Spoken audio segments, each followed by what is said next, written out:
This is KMTV. We are broadcasting to you live and direct from Brooklyn Center in Minneapolis. My name is Nathan Charles, sitting in the presenter seat on this beautiful day. It's Inauguration Day in Liberia, and a lot of things to talk about.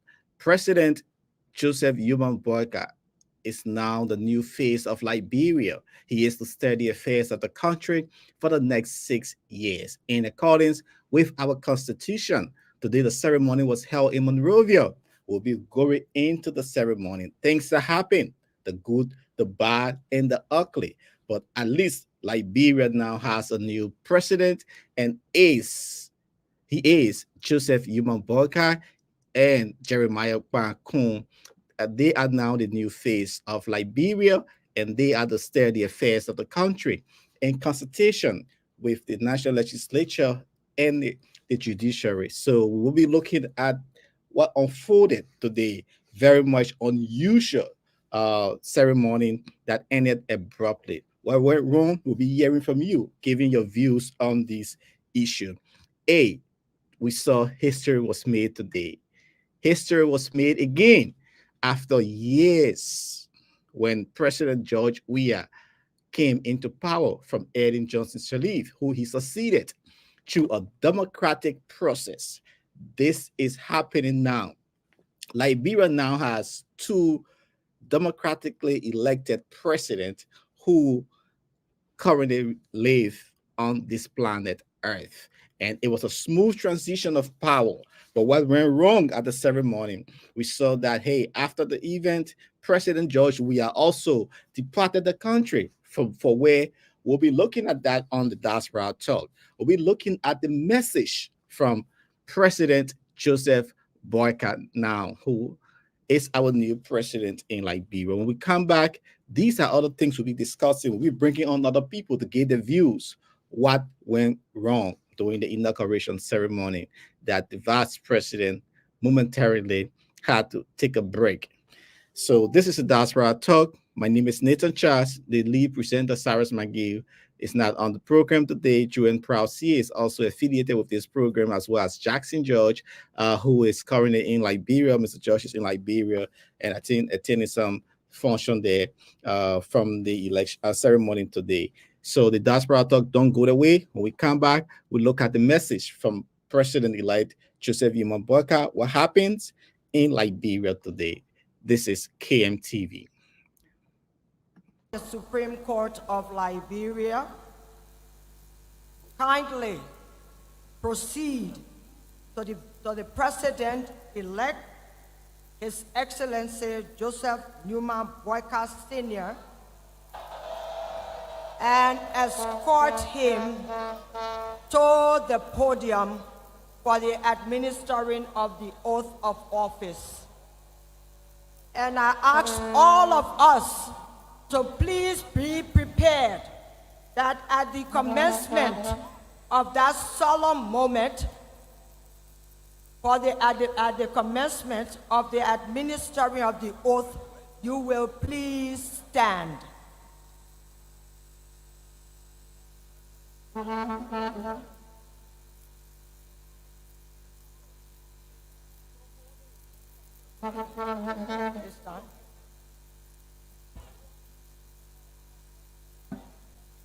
Mr. President-elect, you will please place your left hand on the Bible being held by your wife, and you will kindly raise your right hand, sir, and repeat after me. All standing, please. I, Joseph Newman Boakai Sr.,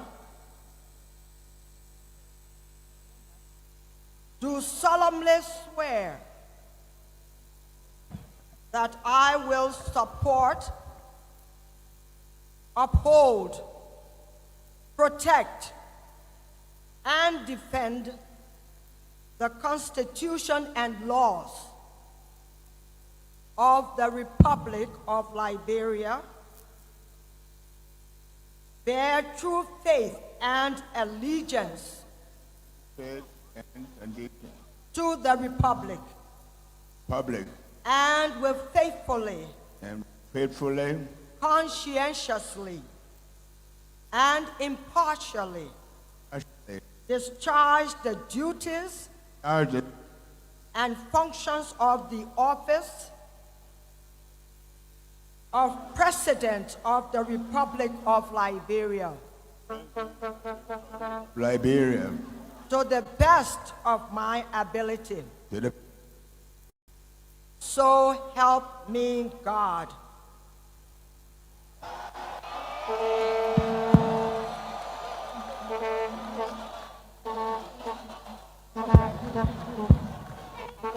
Mr. Marshall. That was the moment there when President Joseph Boakai was inducted into office by Chief Justice Siane Yode of the Supreme Court. That historic ceremony was held today, exactly 12 p.m. in Liberia. And indeed, January 22nd brought in a new transitional, peaceful transitional government from the George Weah era. Now the Joseph Boakai leadership has resumed the leadership of the country. He is to steer the affairs of the country.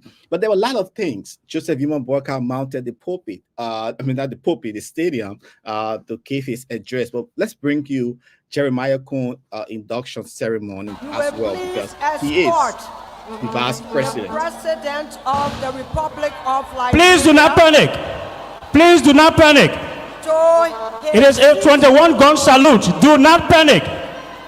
To his seat of honor.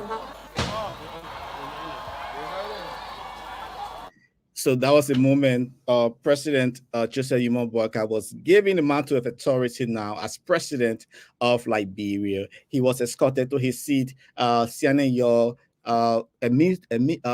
admission the oath of office, pledging his support to protect the democratic right of Liberia and to uphold that office with integrity. So President Joseph Boakai is the president of Liberia. I know people from the Unity Party were celebrating. People from the other camp or the opposition, they were not happy.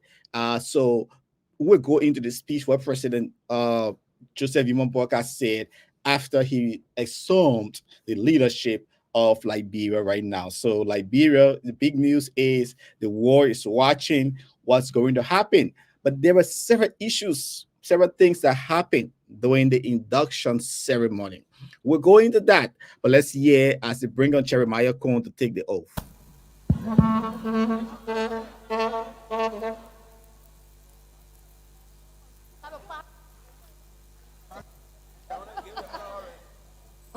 The Marshal has done his duty and has escorted the Vice President-elect to take the oath of office. Vice President there, Jeremiah Kuhn, Chief Justice Siane Yo, she will be the one to administer the oath to the Vice President. Mr. Vice President-elect, kindly place your left hand on the Bible and raise your right hand and repeat after me. I, Jeremiah Kuhn,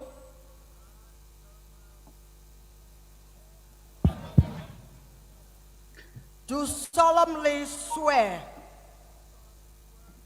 that I will support, uphold, protect, and defend the Constitution and laws of the Republic of Liberia.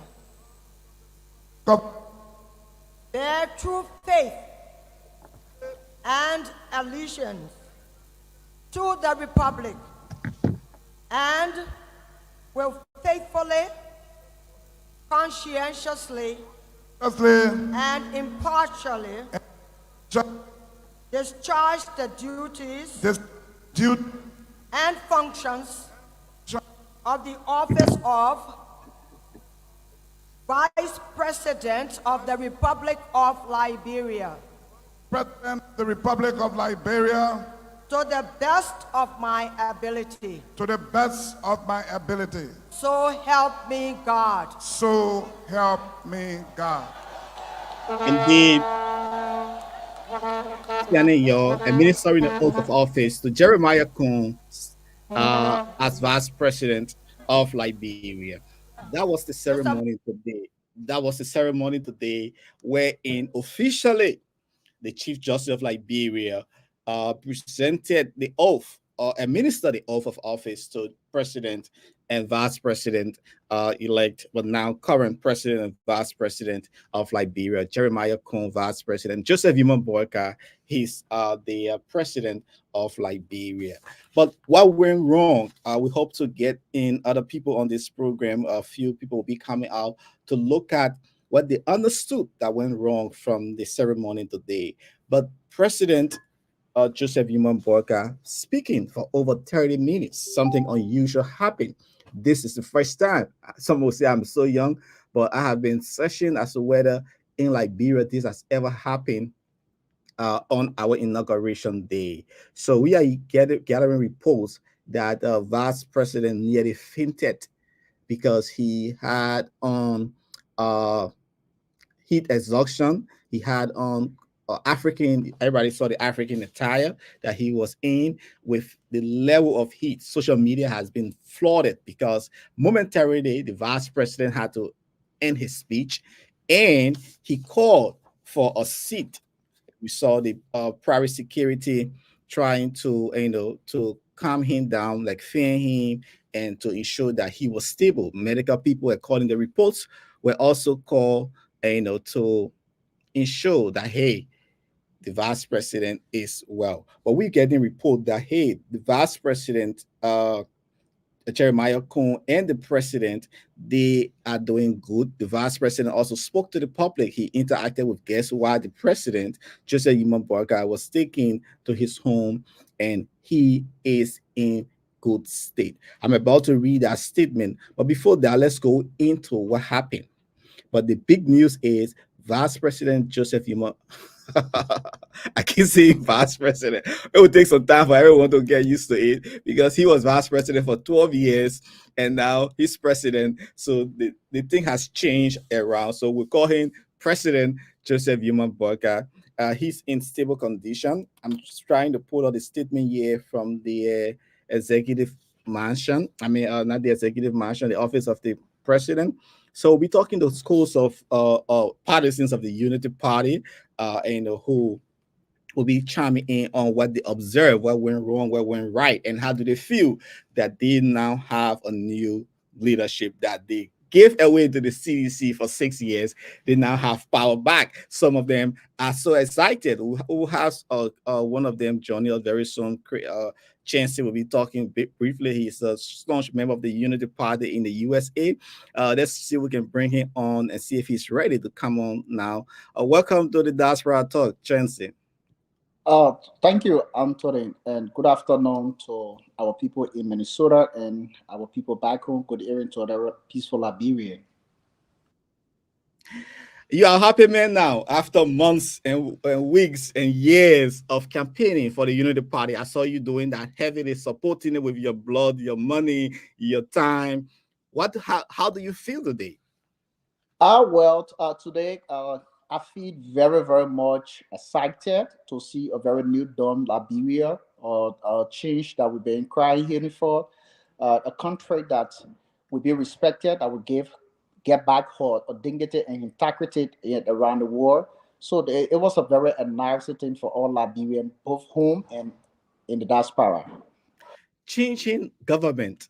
What came to your mind that moment when your leader you supported was inducted into office? Run me through your mind and through the network of the Unity Party. What the messages was coming when that moment occurred? Firstly, what went into my mind was I saw unity coming. I saw integrity coming to our country. I saw Liberian getting back to restore what they had lost for the past 6 years. And I saw togetherness. Look, you could see it. Liberians were yamming in the 73 electoral district within the Republic of Liberia that comprises of the 50 counties. So actually we saw at our international panels, you can even see, you saw what when the president, when the president, His Excellency said, Ambassador Joseph Boakai began to speak, you saw leadership, charisma within the faces of Liberians, the smile. You saw the military, the security was very intact. So definitely we saw a very new dawn of Liberia. A new dawn of Liberia. Your leader, President Joseph Boakai, was elected. Few things from his speech. I know you're listening very carefully. He talked about integrity. He spoke about unity. He spoke about no business as usual. Draft or choose some of the key points you want to let your audience know about your standard bearer, your president message today in the US or around the world.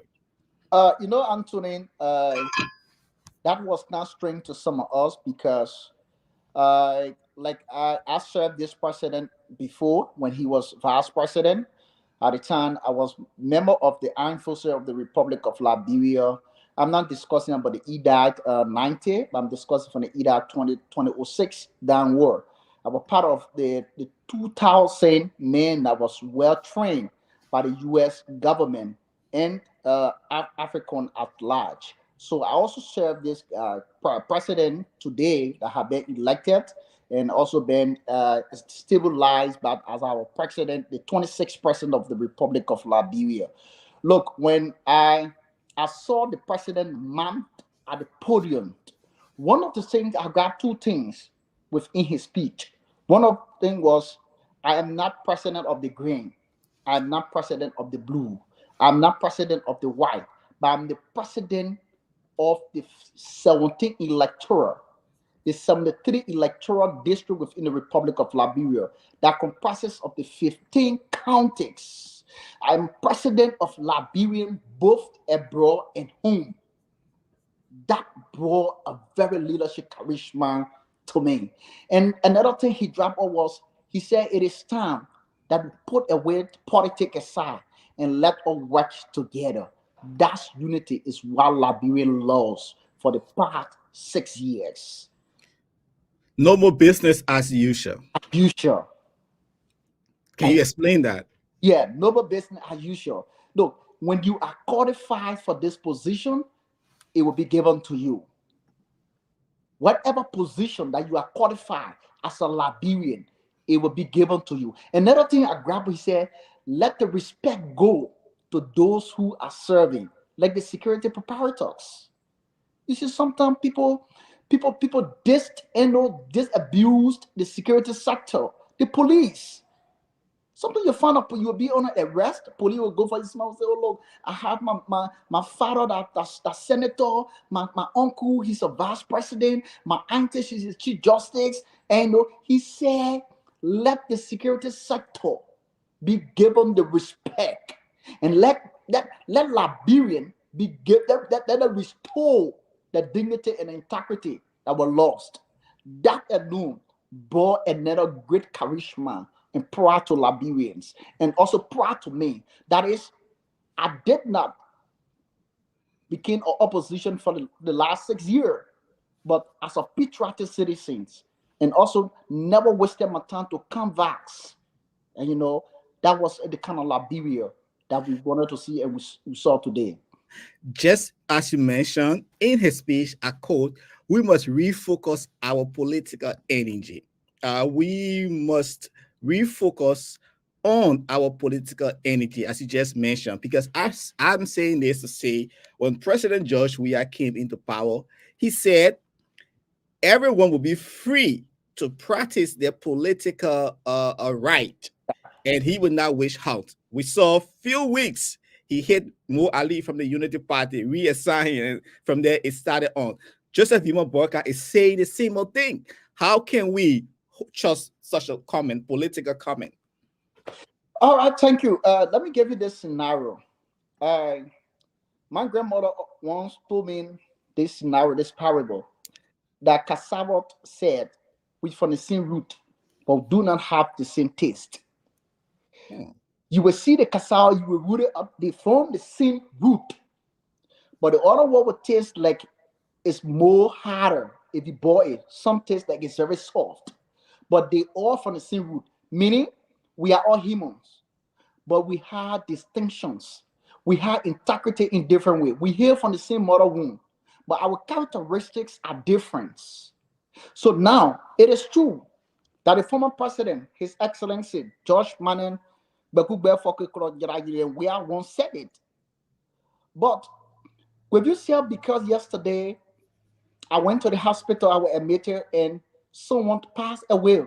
So because of that, when I go to the hospital, you will go to the hospital. You will. You cannot say yesterday you feel in mathematics, so you cannot take the math test for the next time. You must take it. So you can find this man has served Liberia for 42 executive years without corruption, without penny of any negative integrities with him. So if he can make this such statement, that is, it is time that Liberia is about to get back to what she lost. Like I can remember, I was a little boy at the time. The late former Bishop Francis Pakla once stated, and I quote, in 1999, March 7, and he said, there will be an older state man that will come to being. And that man will be the one who will make Liberia to be restored around the world. And there's the day the prophecies have come to a past. So we know. We heard that from other people when Josh Weah came. They said Mother Dukle from the Faith Healing Temple Church said somebody will come. She prophesied about though. Now let's go into the issue of corruption. One thing he mentioned, he said the country can no more bury their heads in corruption. What can you say to that? Yes, he is not angel, but trust me, whenever it comes to corruption issue, President Boakai, our 26% of the Republic of Liberia is going to come down hard. There is one of the things, like when he came to Minnesota, when we were in a very huge meeting, and he began to tear us. The first thing is that because I have been served as the vice chair for mobilization and recruitment on the JMB and the JKK team for the young people in the diaspora. And one thing he told us, he said, look, my children, my greatest partisans, my Liberian citizen, if you think we are going to take power to lead the Liberian people into a corruption scandal, you be joking. And when you think you come into the government for you to make yourself, you better stay to where you are now. Because he told you that. Yes. He said our government is for the people of the Republic of Liberia. And we will make sure corruption will be one of our greatest. And trust me, what he said there today, he been saying it from the past, and he continued to say it. So when it comes to it, he will be 100%. Transforming Liberia, meaning he said his first 100 days. What do we expect? What can he focus on? What has he been telling you people that he's going to focus on his first 100 days? President Boakai always did this, that within 100 days, no cars will be stuck in the major highway. And he made it. And that is what he continued to repeat. Look, if you want to know one is lying, continue to ask them whenever they swap their tongue, you will know. And that's one of the things we from the security department, when we are carrying on investigations, we look in the eyes of you. You mean that you twat your eyes down, we know you're about to say different things. And President Boakai continued to say this. Within 100 days, Liberia, no cars is going to stop in any of the major highway. And that is practical. Okay, so let's go into one aspect of this program. We're coming into the meat where we're wrong today. This moment, what do you mean make of this moment former president lifting the hands of her vice president, now president, and Joshua too lifting the hand of his major opponent and now president of Liberia. What came to your mind? What actually came to mind is that the three of them have come out on unification. It is time that the 73 electoral district within the Republic of Liberia, the 15 counties, must be united, and it is time that we put all our differences aside. You see the hands holding right there? That is, it is time that leadership should take over. Let the bacon be bacon and let it flourish ahead. That is the peace and unity that we're seeing. Today is the second transitional theme that we are seeing after the post-Civil War. Yeah, that was a historic moment for me when I saw that. I was like, wow. So because there were reports that hey, seeing Joseph Boakai, her vice president for 12 years, assuming the leadership in her position that she left for 6 years. There were reports that hey, she said that vice president can never become president. She must stand to man. And there were other reports like that. Now seeing persistency and consistency. This history has occurred. President Joseph Boakai assuming the leadership. And, that for me was oh wow. In life, when people say you can, prove them that you can be. So, and again, it is not about looking down upon yourself. When people say you cannot be, you need to fight towards to become that. Now let's move into this major thing that have been booming on social media. You followed the program today. Momentarily, Vice President, he went. I'm about to play that clip. I think I cut that clip. Then you speak briefly about briefly. What I'm about to play is Vice President momentarily halted his message. He called hurriedly for a seat because he could no longer continue his message after over 30 minutes or so presenting his message. I'm trying to get to that point wherein the vice president could not make it. He had to, okay, I'm almost there. Okay, let's play this. Challenging time, drawn by political. That was the moment he almost collapsed and he had to halt. All of it, despite the balkanization first. That was stutter over his voice. President Weah was there.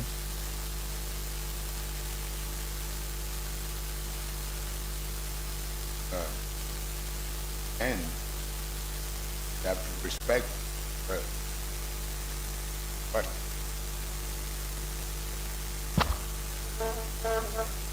yet keep objection. See, that was the moment he asked for a seat right away. He knew himself like, oh, I need a seat.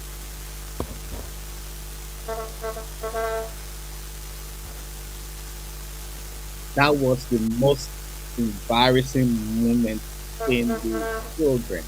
And it was so embarrassing. Everyone was, you see, former President George Weah, he was concerned. His wife, Clara Weah, he was also concerned. And you saw everyone fanning themselves. It was extremely hot. And we're hearing that the weather was almost around 92 degrees. Very hot in Liberia today. It was the moment, the most embarrassing moment, where you have dignitaries on the stage, President of Ghana, former president of Nigeria, the ambassador representing the president of the U.S. was also there.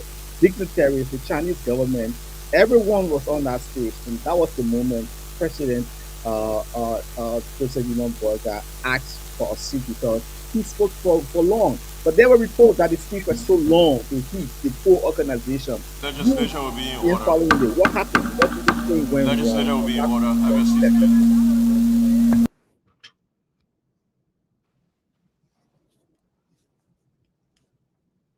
Go ahead, Chris. All right, thank you.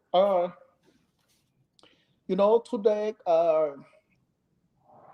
the incident that happened today in our country Well, the sun was almost, according to the weather reporter, that we have almost like 92 to 94 degree Fahrenheit. And you could find everybody on a platform, every protocol was failing to serve. And this is not the first time this thing happened. His Excellency, former President George Manuel Weah, this same thing happened to him last year when he went to Grand Baxter on his cabinet retreat. The same thing. It's happening. It's happened to our current president of the United States of America, Joe Biden. Stroke. The area was very hot. That was a poor management from the inauguration team. Very poor management. You could find that I'm not discussing about the length of the speech, no, but the weather. Those all of the things we have to take in consideration. What our meteorologists who studied weather within in Liberia, where were they? There was no weather report. Like you and myself here in the USA, in Minnesota, we dress according to the weather condition. I'm at work. But we dress according to the weather condition. Because before we wake up from there, or before we get out, we follow the news. We follow it on our phones.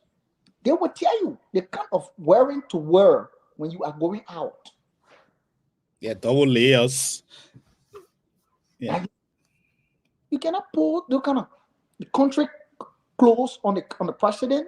That was a very fine suit. I admire it. I'm an African. I love to be in my African costume. Then a bulletproof jacket. That was too much.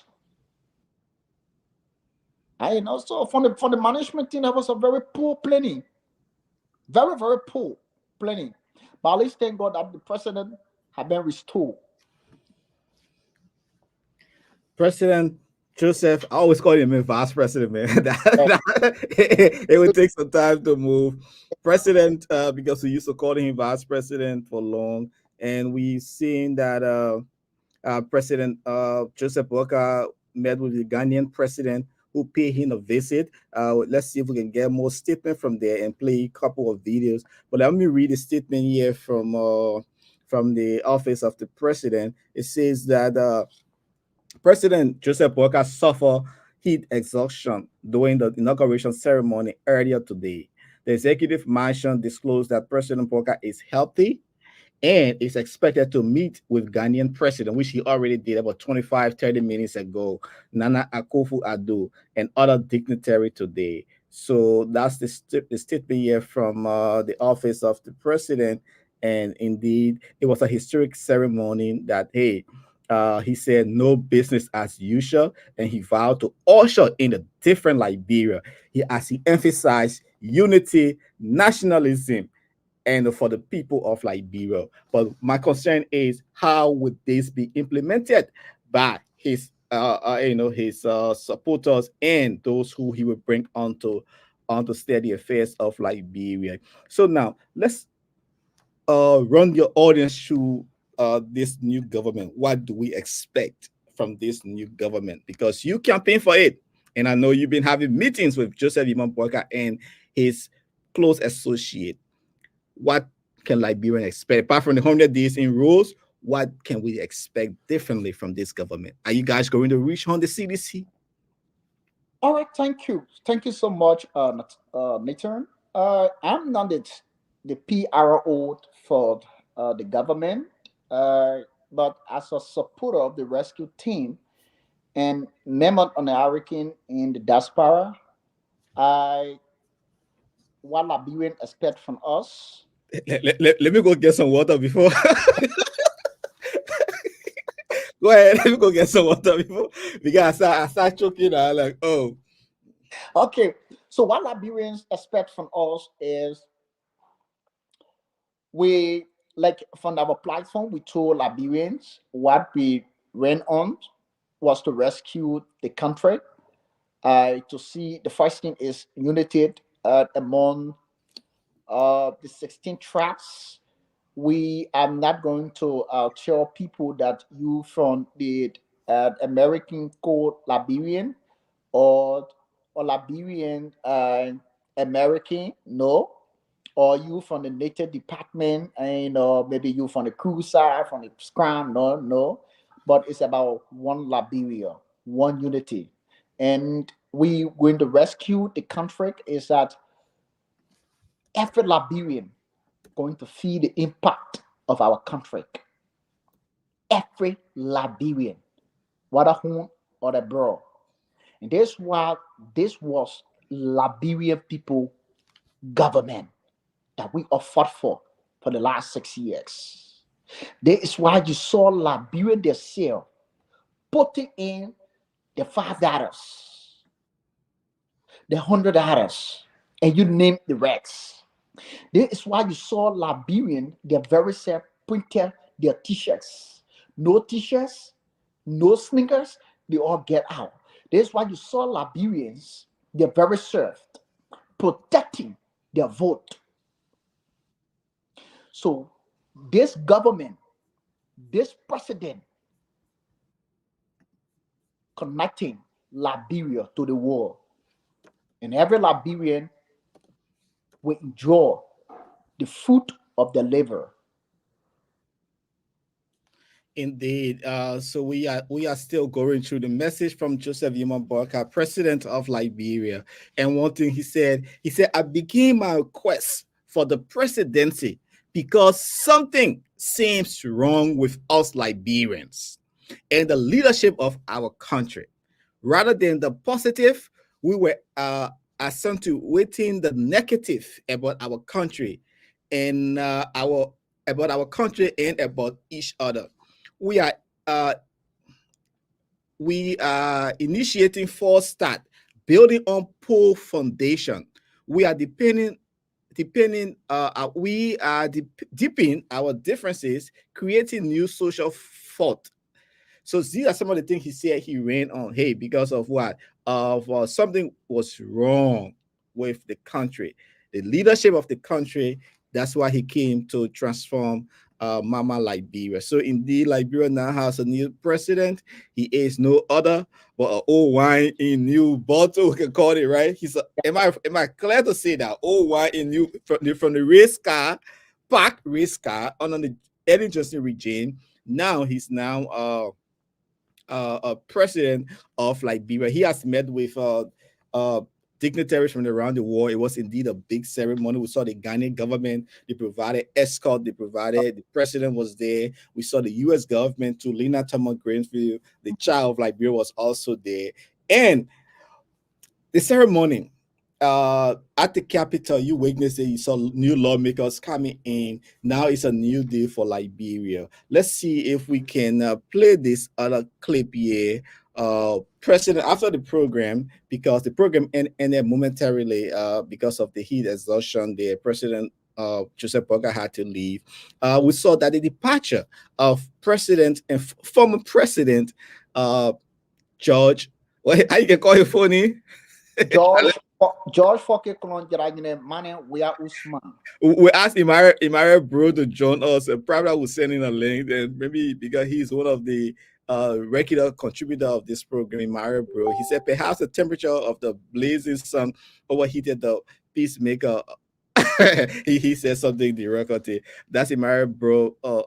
He always commenting from George Floyd Memorial Square in Minneapolis. You know, they always working Joseph Boakai, president, that he's old, he's sleepy Joe, he has battery. These are all comments, you know. But then he said, politics is over now. All of those things we said, you know, what I have battery in my heart and I'm sick.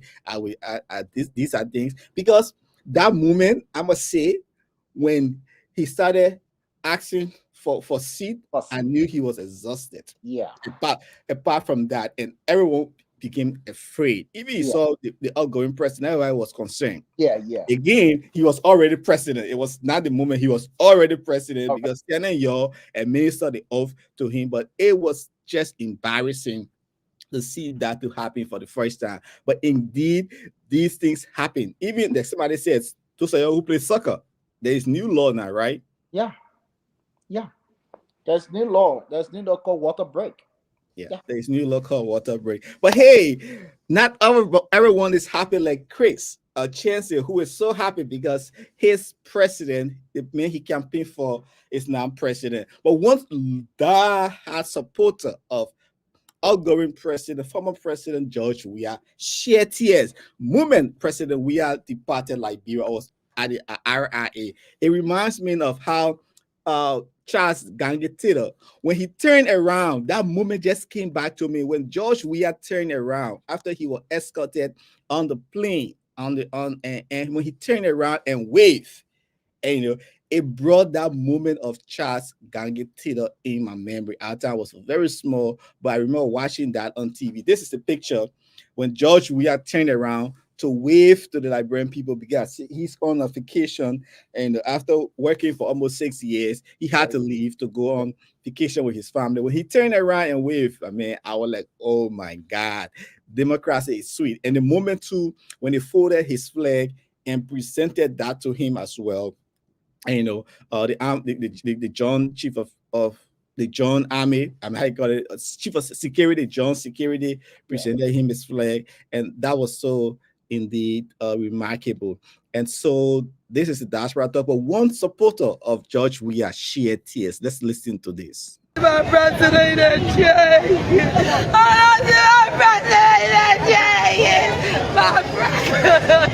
I love you too much. I love you. I hope it's not lost in saying he will be deeply involved with politics just by being the former president. He will still get involved, so that should be an assurance for you. Okay, she's very emotional right now. She's emotional. So you see that she spoke to another media outlet. She was emotional, and all right, you have president leaving Liberia. You see his son there, and members of the armed forces of Liberia. Education Minister Ansu Sonin, officials of government too, they were there to bid the president farewell, who worked in his regime. The armed forces of Liberia too was there, to bid him farewell. Honoring everyone who was in and out leaving. But this is the moment President Weah came out after a moment chatting with a couple of his supporters there. He came out, he and his beloved wife, to leave from Liberia. We're hearing that they are going on vacation and to France or somewhere, and they will be back. So that was the moment there. You saw the supporter there sharing tears, as well as saying that, hey, we will miss our beloved President George Weah. What came to your mind? What do you make of that? People still love George Weah. Chanson. Chances muted, so we cannot get him. But the big story is we're still trying to get other people who come here. John Yomin Jr. He will be joining us to look at the diplomatic setting of this historic moment, and we will be speaking to him very shortly. John Yomi, this is the Diaspora Talk. My name is Nathan Charles in the presenter seat. We are looking at inauguration, what went wrong, and what happened today in Liberia. And President-elect Joseph Boakai said he began the quest for presidency because something seems wrong with us Liberian and the leadership of the country. Now he has assumed the leadership of our country. What different can he do? One of the comments he made, he said, no more business as usual. No more business as usual. President Joseph Boakai said that today in his comment. He also went down looking at the 14 years of civil crisis in Liberia. What can we learn from that? And he lauded his international partners.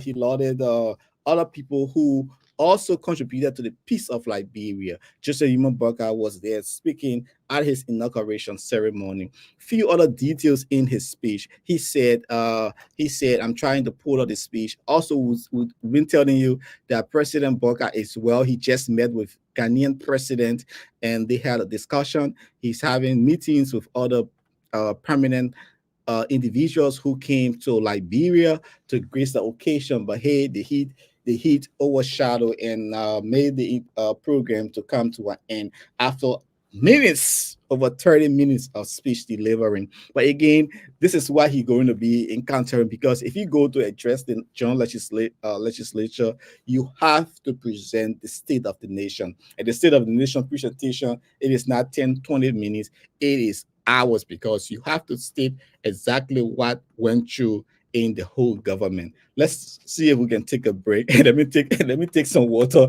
and some air. We'll bring in John Yomi here before I can't start choking to stuff like that. Indeed, this is the Diaspora Talk. My name is Nathan Chas. Let's take a break. Let your celebration begin with Fat Liquor Outlet, your first Liberian-owned liquor store in the city of Brooklyn Park, Minnesota. We have everything that you need to set that special occasion or bride. For your next party or great get-together with friends, visit Park Liquor Outlet. We have great selection of beer, wine, gin, and many more at affordable prices. Our customer service will make you always want to come back. We are open Monday to Saturday, 9 a.m. to 10 p.m. and Sunday, 9 a.m. until 6 p.m. Park Liquor Outlet, your one-stop celebration store.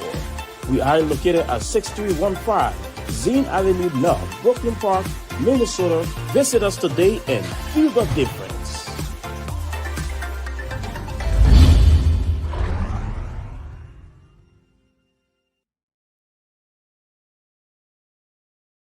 Okay. Hi, my name is Dr. Kent. Welcome to Brooklyn Chiropractic. Come to Brooklyn Chiropractic if you're having any back or neck pain. Especially, we specialize in treating people in auto and work-related injuries. So we've been established here in Brooklyn Center for the last 14 years. And one of the pleasures that I have is helping out in the community. We've sponsored a lot of events throughout the years in the community. And we really appreciate being a part of the community. So if you're experiencing any pain, give us a try. If you want a drug-free way to get better. Thank you.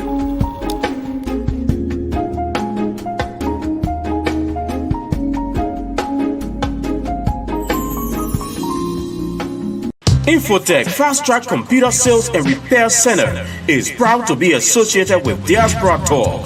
Infotech Fast Track, a Liberian-owned business, is the leading computer sales and repair center in Minnesota and is specialized in laptop and PC repairs of any brand and any problem. We are situated at 7920 Brooklyn Boulevard, Brooklyn Park, Minnesota. For more information, call cell number 763-432-3284. Or for better still, email us at infotech@fasttrack.com. Infotech Fast Track Computer Sales and Repair Center, your computer solution hub.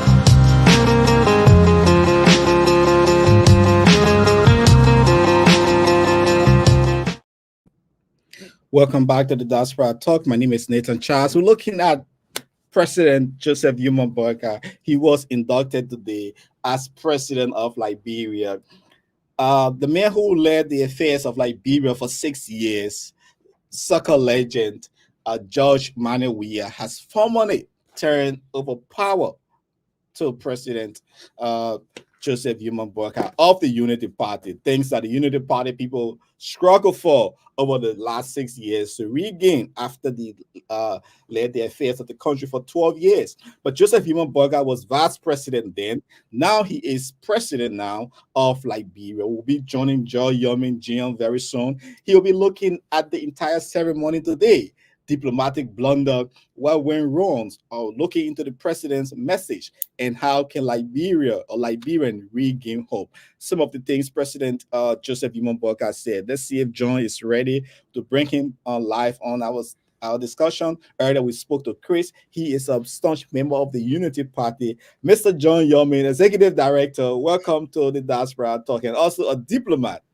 Thank you very much. And it's a really rough schedule, but because of the invitation he extended to me, I thought it was important to share some of these observations that I had today. I had really keen interest in the inauguration, and I have had prior engagement with folks who were actually organizing. So I thought this could have been an important opportunity to have some of these discussions as well. I'm really, really pleased that we've had a really important event in our country today, but it's also important to talk about some of these things. I'm pleased to be on the platform. Thank you. Okay, thank you. Liberia now has a new president. Internationally, he has been given the mantle of authority, so international community can do business with him through the name of Liberia. You being within the diplomatic sector, let's go straightly into what this means for the image of Liberia and other issues from the inauguration. Yeah, firstly, I just want to make a clear position on our interest of trying to gather pieces of information as it relates to transition. So there should be an article up very soon that was that should be co-published with that of our publisher Oatney Ford, and it's actually titled upskilling, uh, peaceful transition, looking at the Liberian case. So we are trying to organize a historical account and to brand the importance of Liberia's own continued, say, respect for, say, democracy, which has not been talked about a lot, which has not been really elevated and uplifted within our media space. But as the country that brought the first space or the first set of, say, governance process when it comes to democracy on an African continent as the first African republic, and continuing with many crises around Africa and continue to shine that light and to reflect that beacon of hope across Africa. We thought as scholars in the era of diplomacy, as practitioners, should have more things to talk about it. So first of all, it is a good thing to talk about. It reaffirms our support for democracy. It tells of how mature. People keep saying maturing, maturing. We are a mature democracy. So we have signified further how mature we are, and it is about time to talk more about it. So I thought, much attention has not been given to that, but as a patriotic Liberian, I think it is important to have more conversations around that. That's my first thing I want to talk about. This moment, this moment, what do you make? So that moment signifies. I was really pleased when I saw that. This is something that we should expect. In that article, there is a popular phrase from one of the scholars of the democratic peace theory. Is more like a recent international theory that talks about how liberalism should talk about the tenets of democracy should be respected and that maintains peace. So there should be something we should be used to.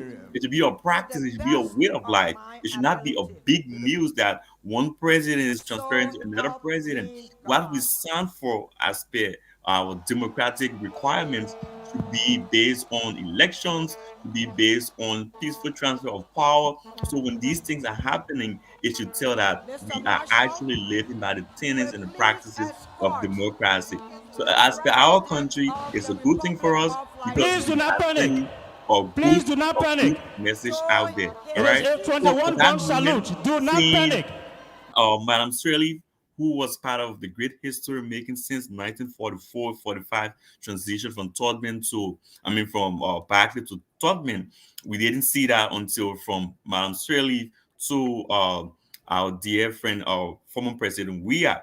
And now seeing former President Weah sending that a mantle of power over to Vice President Boakai, who was also part of that transition as Vice President. It tells that there is this understanding, there is this acceptance that we are civilized people, we are respectful of the rule of law, and we should be able to make sure that we maintain that, because these are just same actors in a space of time, in a particular era, acting on the actual tenets of good governance. So it's just a really lovely, sweet, beautiful message of how responsible we are as a country, and to assure the rest of the world that we are that group of people who really embrace democracy. And I think I'm a proud and happy Liberian at this moment. And this moment, John, what it signifies to you? Unity. It tells that despite all of our arguments, our disagreements, at the end of the day, is one Republic of Liberia, seeing the sea just right behind them, seeing Boakai in the middle. I work with you, Madam Sirleaf. I served for 12 years as vice president. Mr. Weah, you being the president for the past 6 years. I have been heading one of the biggest organizations in the opposition, the United Party.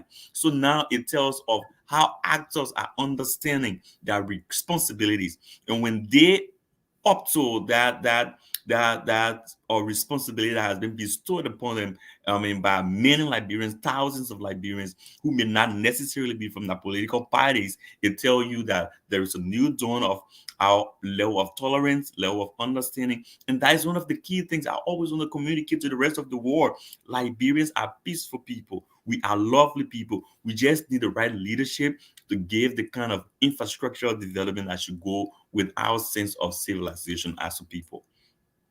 Indeed, we have to be more civilized. And let's go into what he said.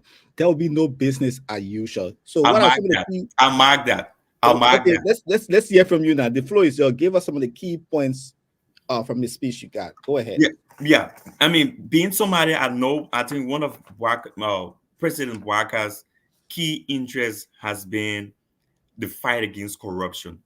If you know anyone that have had a personal one-on-one conversation with Mr. Boakai, the president, and trying to understand some of his major concerns of our country, has been the the perpetuation of that every year, everything new, every system coming and going, but have just sort of made corruption a culture or common practice that no one cares about. It's like a way of life.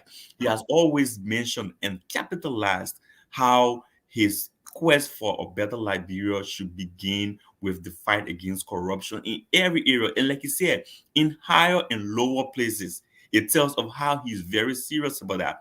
So being the president at this point in time, it is one of my big expectations that the president will, from today, which starts his tenure, try to identify and point out to the Liberian people that assurance that if for tomorrow I may not be able to solve immediately the bread and butter issue in our country, I should be particularly and primarily be able to assure the Liberian people that justice will be served, corrupt practices will be curbed, and we eventually and incrementally move ahead as a country in addressing our long-term nightmare that have caused bad rules, conditions, caused a terrible situation in our classrooms, caused our public or sector to not function properly. Public safety is at the all-time low, no traffic lights, no traffic signals.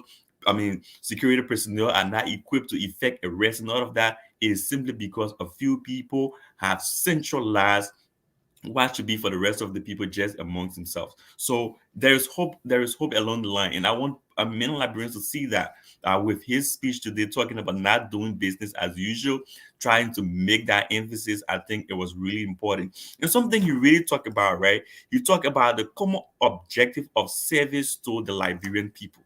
It should be about service. I think, Nathan, we've had this conversation many times. You should understand that you are in the position to affect the life of millions of people within the geographical confine. It's not just about how you think, it's not how you feel, it's about a commitment that you sign up to and the way in which you conduct yourself every day, from the dress code, from the utterances you make, and now with the social media space, what you write should be the everyday focus of the Liberian people. And that should be a common practice. How to better the lives of the people, how to make sure we have a safer and better Liberia, or cleaner Liberia, how to make sure we have a more employment, increased Liberian society. These are the things to talk about. So there were much more hosts. I mean, we can talk more about that, but I'm really keen about some observation and some very critical political issues that, I mean, once you give me a time to do that, I want to focus on as well. Okay, so that's some of the key points. What he spoke about the lauding the international partners, ECOWAS and other people who sacrifice immensely for the peace and democracy in Liberia. What was that key point for you as well?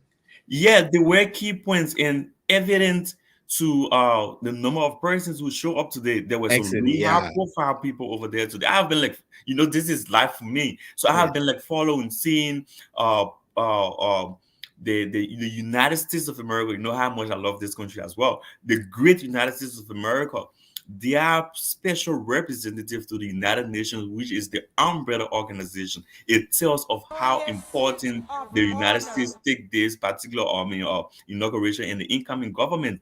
And Madam Greenfield didn't just go over there as a single person. She went with an entourage.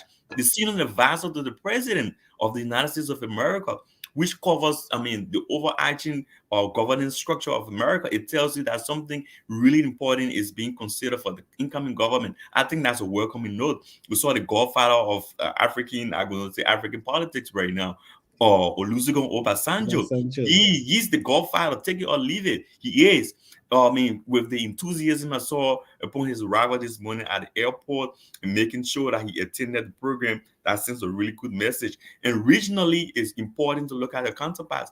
And sub-regionally, like you want to talk about the MRU, we saw President Marabil, he was over there. We saw from the ECOWAS standpoint, we saw Nana Kofo, he was, President Nana Akufo Addo was also there. So it tells that there is this whole new picture that is being painted, and from a more positive note from the onset. Think about the Canadian Prime Minister, all right?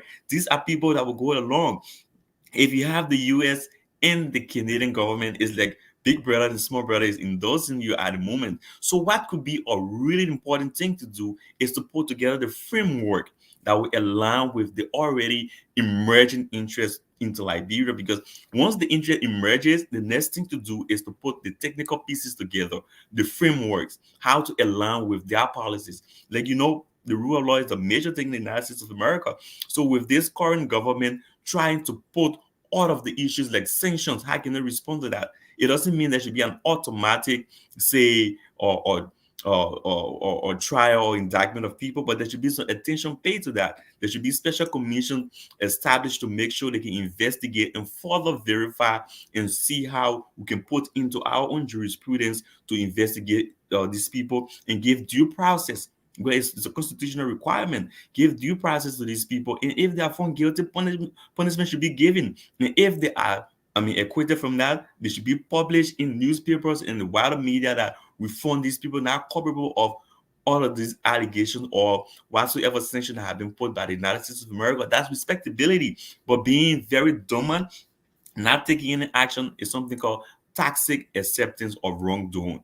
All right. So it's really important at this point. That is one of the assurances the incoming government, or the current government, if I may say, should pay keen attention to. The issues are clear. There are some serious economic issues that need to be addressed in our country that will take time and time to really address. But the issue of serving justice should be like happening even right now. There should be cases that should be looked into. There should be investigation that should be actually adjudicated to make sure public trust is given. I can tell you right now, the bargaining chip for this government is public trust. And the right way to ensure and to assure Liberian people is to make sure that there should be some level of justice served to our population across the 15 political subdivisions and our Liberians in the diaspora. And this statement from Joseph Walker to the business community, we say the country is always open to business. And, that's some of the highlights from his speech.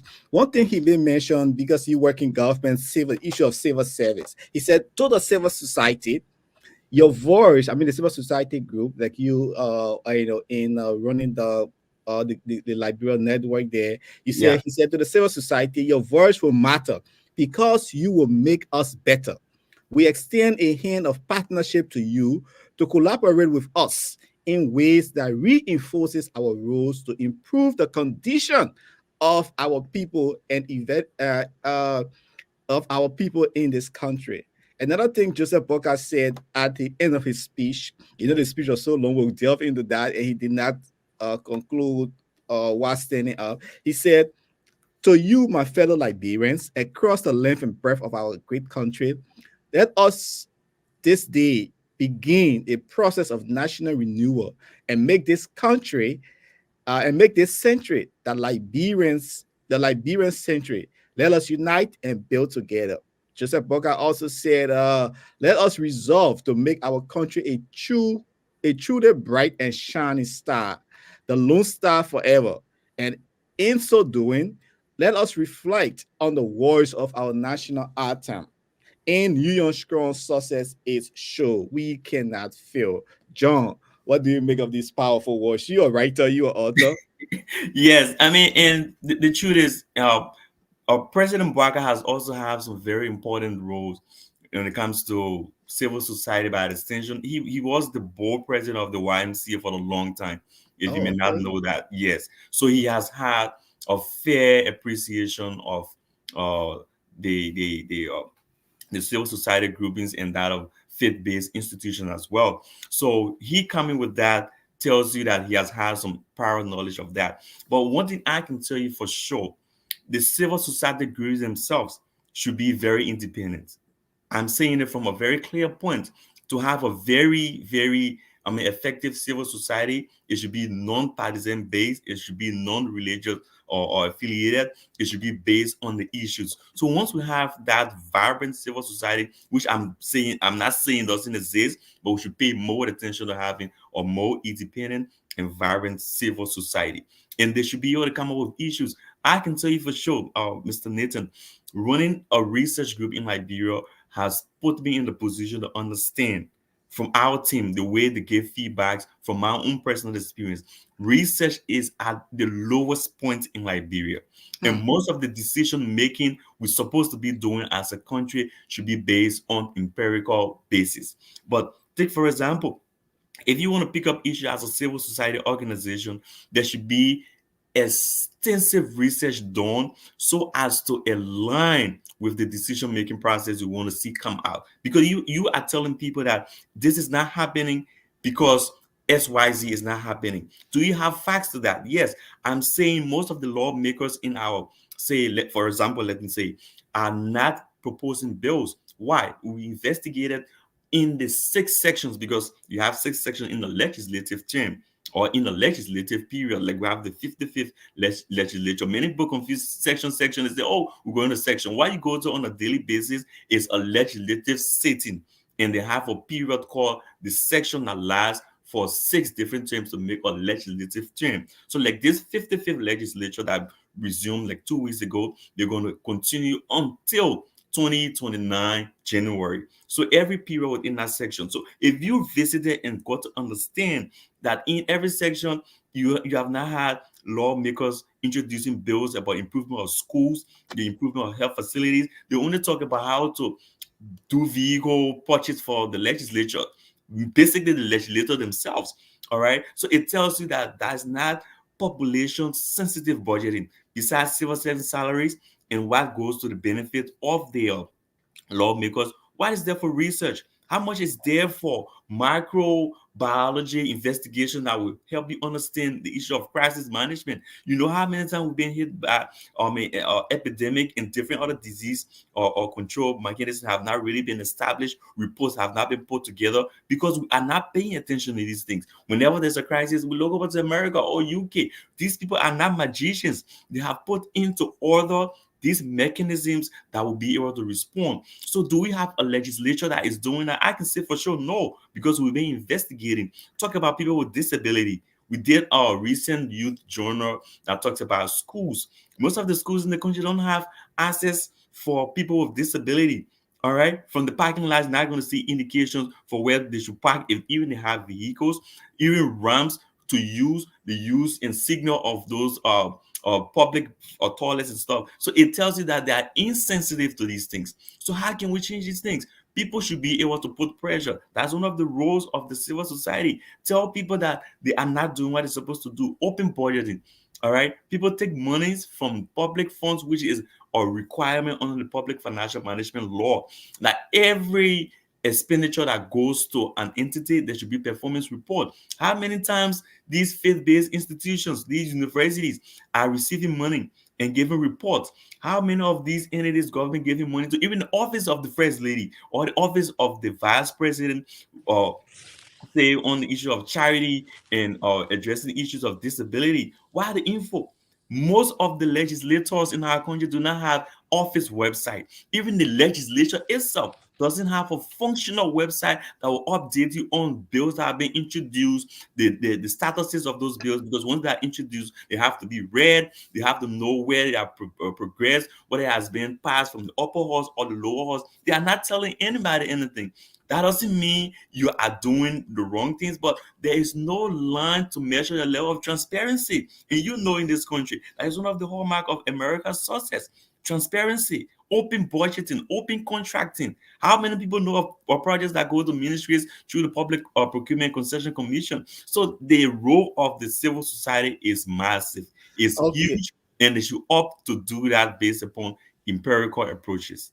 John, okay, let's hold you there. We've been joined by Wellington Radio. When we come back, we'll look at statement made by Joseph Boakai on the United States government, okay, and the ECOWAS community, because you within the diplomatic section, for you to clearly explain this statement here to our audience, where President Joseph Boakai spoke about the United States government and the Economic Community of West Africa, the ECOWAS. The Weddington really just joined us. Weddington, welcome to the Diaspora Show. What do you make of the new president-elect, his speech today in Liberia, and what your reaction?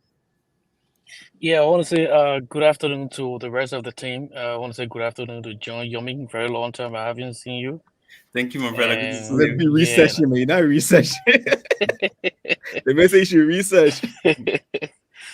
yeah, so I'm kind of glad today that we witnessed a very good transition, a transition that we have long anticipated in terms of the body politics of Liberia, and even seeing at the stage today having two outgoing presidents is something that we should celebrate as Liberians. And the entire program was kind of beautiful. I don't want us to actually look at what happened as relates to the speech aspect of President Boakai. That was something that happened and was actually based on the atmosphere at the time. Go ahead, Wellington.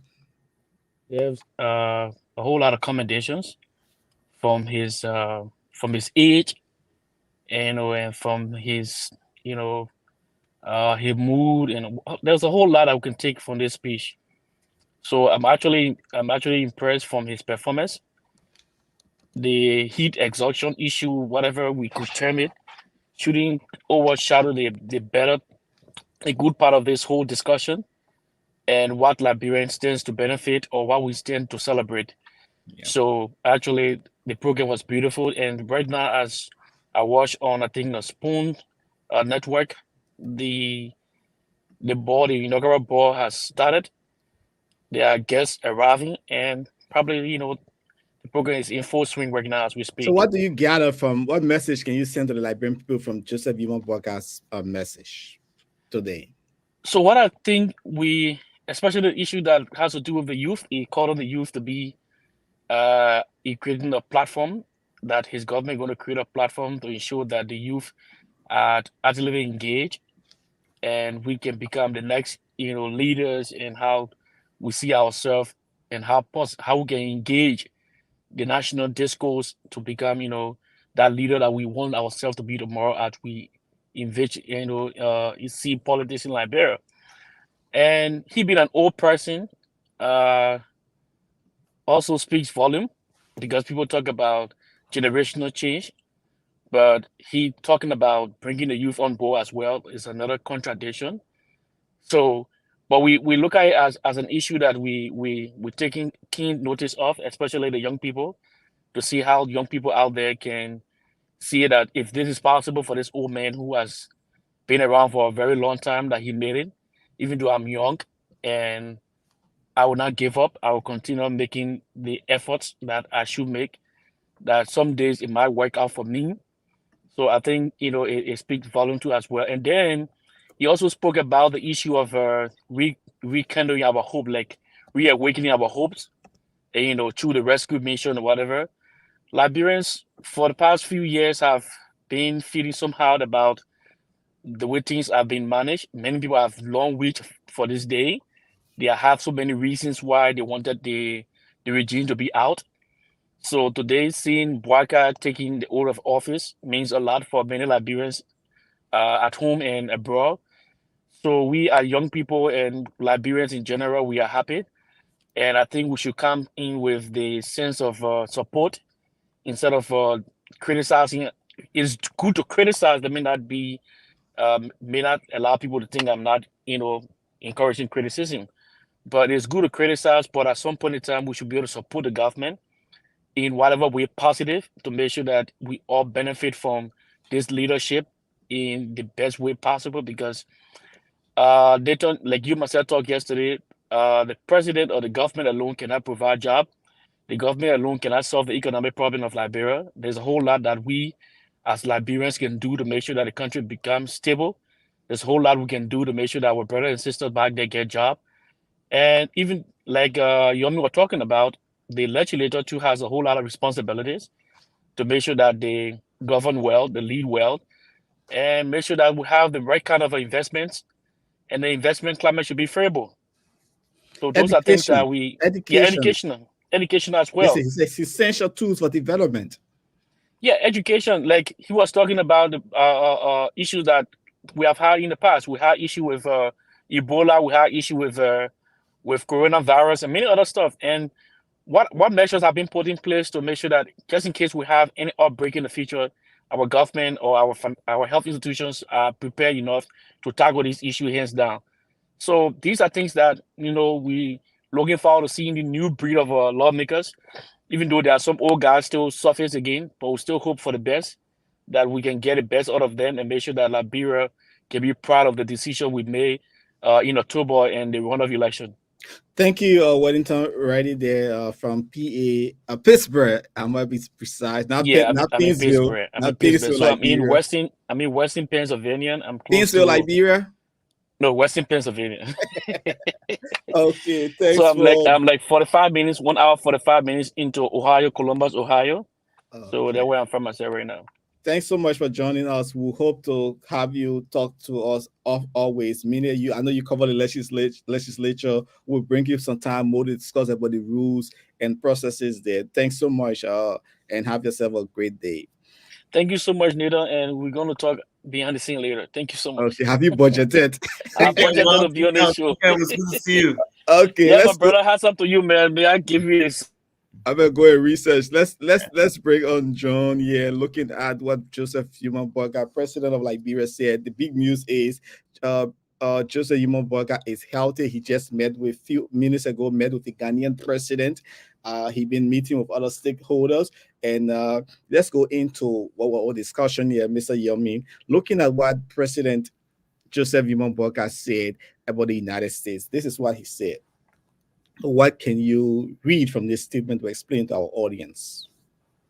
Yeah, I mean, this is something, we've talked about very extensively as well. I mean, many people refer to this relationship as the paternal relationship, a father and son kind of relationship. But other scholars have believed that it has more like being expressed in terms of, say, or family, talking about family, but not really helping one another. But I have another version to that. From the very establishment of Liberia, like we are discussing a whole chapter about the U.S.-Liberian relationship in our upcoming book that is titled Foreign Relations and Foreign Policy of Liberia, an introductory reader. It tells you from the very day people were depicting the shores of America, we had naval support, making sure that these people reached on the west coast of Africa. After that, they were able to support making sure that during these massive aggressive periods of international politics, Liberia was also protected until they gained the independence in 1847, though they could not identify or recognize the independence of Liberia for some domestic reasons, which I mean, speak to a little more at some point in time. But because America believes so much in that domestic politics, slavery was still a thing in the U.S. They still didn't believe that black people were sophisticated enough to be measured with the whites to have an American envoy going to Liberia. We have required a black envoy coming from Monrovia to Washington. Several things to talk about, but just to let you know that there was some other domestic politics that play out.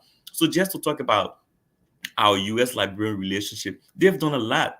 If you spoke about investment from the Peace Corps to you say intervention during our civil crisis, humanitarian assistance, they've done a lot. And for us as a country, we've been very, very strategic to the United States of America in terms of geopolitics. We saw during the Cold War when Americans could not easily fly from the U.S. directly to Europe, they had to fly 9 hours away from the United States, either from New York or airports to Liberia, refuel before they could go to battles in Europe. That was a geostrategic significance to the United States of America.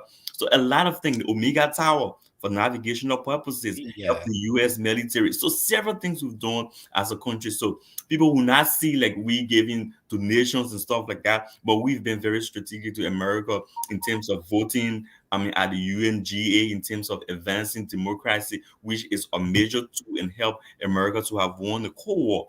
So very, very important things we may want to talk about in a more specific piece at some point in time. But I thought it was important to give the relationship and how significant it is. When I was recently on the show, I talked about the importance of Washington. There are theories of foreign policy. There are activities, there are actions and inactions. You have to understand that there are great power politics. And to understand great power politics begins with America and ends with America. It circles around America. You must know who are the friends of America. You must know what are the interests of America. You must know what it means to align with American foreign policy. Not in its entirety. There are certain cultural issues that you may not want to align to, which is, of course, important to identify. But there are very central issues to identify. Every now and then, understand where America is going and know how to align your domestic and foreign policies along with America. Every Let's let's like yes, let's look at the economic community of West African state, where he talked about. We'll stay on diplomatic ties. yeah. So the Economic Community of West African States, like you may know, Liberia was one of the founding members and one of the key architects of that charter that established the Economic Community of West African States was our own dear scholar and foreign policy expert, Romy Horton. These are people that came together and identified the need for that. And originally, that was for economic purposes, but again, because of Liberia, there was something called an optional protocol that was established to make sure that attention can be drawn to the aspect that has to do with humanitarian intervention that led to ECOMOG and other people coming in during the 1990s. So there was no aspect of ECOWAS I talk about the actual intervention, but they created an optional protocol that led to military forces coming into Liberia. So it tells of how important ECOWAS has been. Besides just trying to support each other in terms of trade, you understand that the most important tool for trade will be peace or peaceful coexistence. It will be about stability, political stability. Without political stability, there is no way any country can thrive with that economic situations. So ECOWAS has been very key, very crucial, and Liberia has been at the core of that, being a founding member and being one of those members that crises have erupted in, and ECOWAS have played important roles. There was a crisis management team that was established. There have been security early warning system established. All of those things have been coordinated. So if you are in that system without identifying how you can further align yourself to make sure you are a very cooperative member within the ECOWAS, it becomes a problem because now ECOWAS has a lot more to do in terms of education, in terms of agriculture. So everything that you have to do to make sure that your city will get within, you see that picture depicts something very important. You could see Nana Kofo sending motorcycles, sending Ghanaian personnel. It tells of that interchange, that reciprocity. Because some point in time, the Ghanaian economy, depending on Liberia as a country, you have people like the way Charles and John are here in America seeking greener pasture. There were Ghanaians leaving, taxi drivers, teachers leaving from Ghana, coming to Liberia in the 70s, in the 60s. So there has been that long relationship between Ghana and Liberia. So as Ghana emerges to be one of the key powerhouses of the economy of the ECOWAS states, and seeing that close relationship with the both presidents, it should be something that should give some hope. And I think ECOWAS is doing great, but not as much as they are doing when it comes to election monitoring, when it comes to maintaining tenets of democracy. So they need to step up on that. I mean, I need to balance that, because as a scholar and a practitioner of foreign relations, it's really important to understand what undermines the economy. Most of these coups that have been happening, ECOWAS have not been very, very strong enough to curb that, because there is a protocol on non-violent, say, occupation of public offices in the ECOWAS region. How much has that been respected? These are things to talk about, but at the end of the day, there's some very important regional collaboration to talk about, and I think going in that direction of aligning the regional support is really, really crucial, and I can see that happening. And the issue, he said, this corruption, he says a menace. And now going on, President Joseph Boakai said he's going to seek the support. This is part of his statement. The Assistant United Nations Secretary General, looking at international, assistant, because you're a diplomatic man, and he's going the issue of corruption. He says it's a menace in society, and he's going to seek the feasibility, if feasible, for our country, to make it in compliance with the secting there. The issue of corruption, people saying, hey, how are you going to prosecute people? We're looking at Prince Johnson, who also supported him, right? The Truth and Reconciliation Commission. And Prince Johnson is a force, is a good supporter, led to his election, and from the war economic crime. He's saying that he's going to go to the ICC. What do you make of all of these trend fighting corruption, like you may mention, fighting corruption in Liberia? And Charles, when you said negotiation, all right, one of the key things in forming these resolutions is about the authority, and the authority is really, really crucial. Is something called the presence in the room. All right, there are certain people who will come to a function to adjudicate, and based upon a profile, all right, or based upon the profiles of those people that are going to adjudicate, it gives certain momentum to the adjudication process. So in terms of what President Boakai is telling you, he's sending a signal to tell you that we really mean this, and based upon some past experiences, some of these processes have been undermined by local practices. That does not mean he doesn't trust the Liberian system to do that, but there are some doubts that will be created of people trying to bypass the channel, sweeping some things under the carpet. So with some international stamp on it to mean that this is really happening, in as much as it's being championed by Liberians, we have that international accreditation on it. We have that stamp of approval to say it's being endorsed, and with all of the best practices will be put into this, you can be assured that the public outcome will be nothing less than what should be done to people who have caused harm against you. If you want to talk about, say, the ICC or other international bodies coming to Liberia, it doesn't necessarily have to go to the legislature. Many people want to confuse this thing. The Comprehensive Peace Agreement sends recommendations, all right? You can use that as a basis to request, but it should be based on say, a petition or some legal say acceptance from the line of the legislature, meaning that we have agreed to implement, all right, the recommendations of the TRC. That was a rigorous process. Resources have been put into that. So there's no need to say the president has to act, or there's people have been playing politics around that. All right, that's a legal instrument, but it has to be activated. All right. So if the legislature says that we are ready to recommend to the President of the Republic of Liberia that certain recommendations from the TRC be activated and be sent to the international community for action, that's compliance.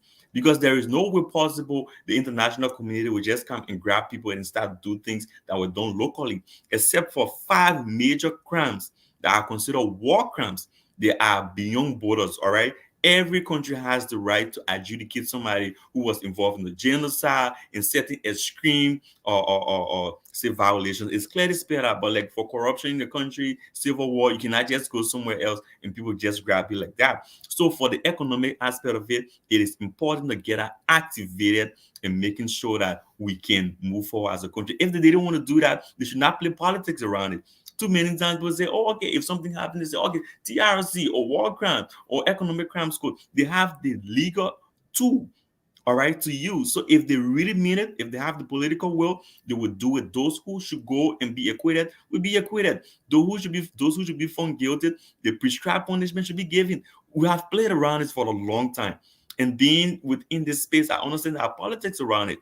All right. So if they're not ready, let's move on as a country and try to heal our people, providing economic opportunities that will get their minds off the past. That's another way to do it, and show them things that will not remind them of the past. But if we want to do it, there are plenty of means to do it.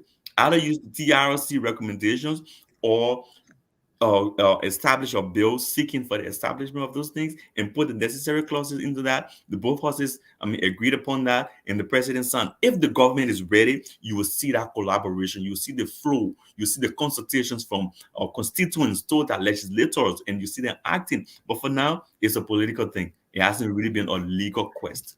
Indeed, we are looking at inauguration. John Yomin Jr., Executive Director, LRD, and is our panelists on this issue of inauguration day. Liberia now has a new president, Joseph Human Boakai, the man who worked with Ellen Johnson Sirleaf for as vice president for 12 years.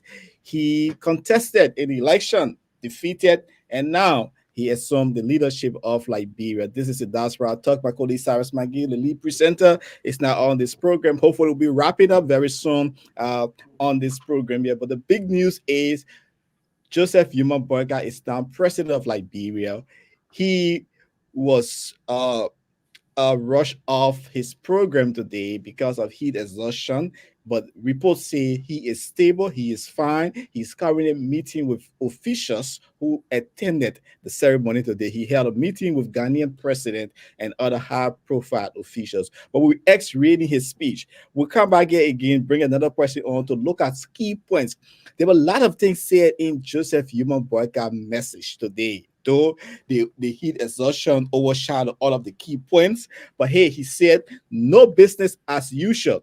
And he's speaking about the diplomatic situation now. That's why Mr. Yomi, a diplomatic expert, was breaking down. But let's move into another aspect. Before we move that, hey, Mr. Yomi, Senator Darius Dillon has a job. He said he's seeking what? He's seeking a trained foreign relations personnel in his office. He just posted that a few minutes ago. So he understanding now the importance of having a train, not just a foreign, but a train. Now, hey, because you're my friend, you my foreign relation person. Because you're my friend, you my special Yeah, assistant. you found something for the men because all the other research stuff is officer. the protocol men. Yeah. Yeah. So talking about that, Charles, I just had a conversation with a couple of friends who reached out to me to give my perspectives on that. And I told them the issue of protocol for a long time in our country has been overlooked.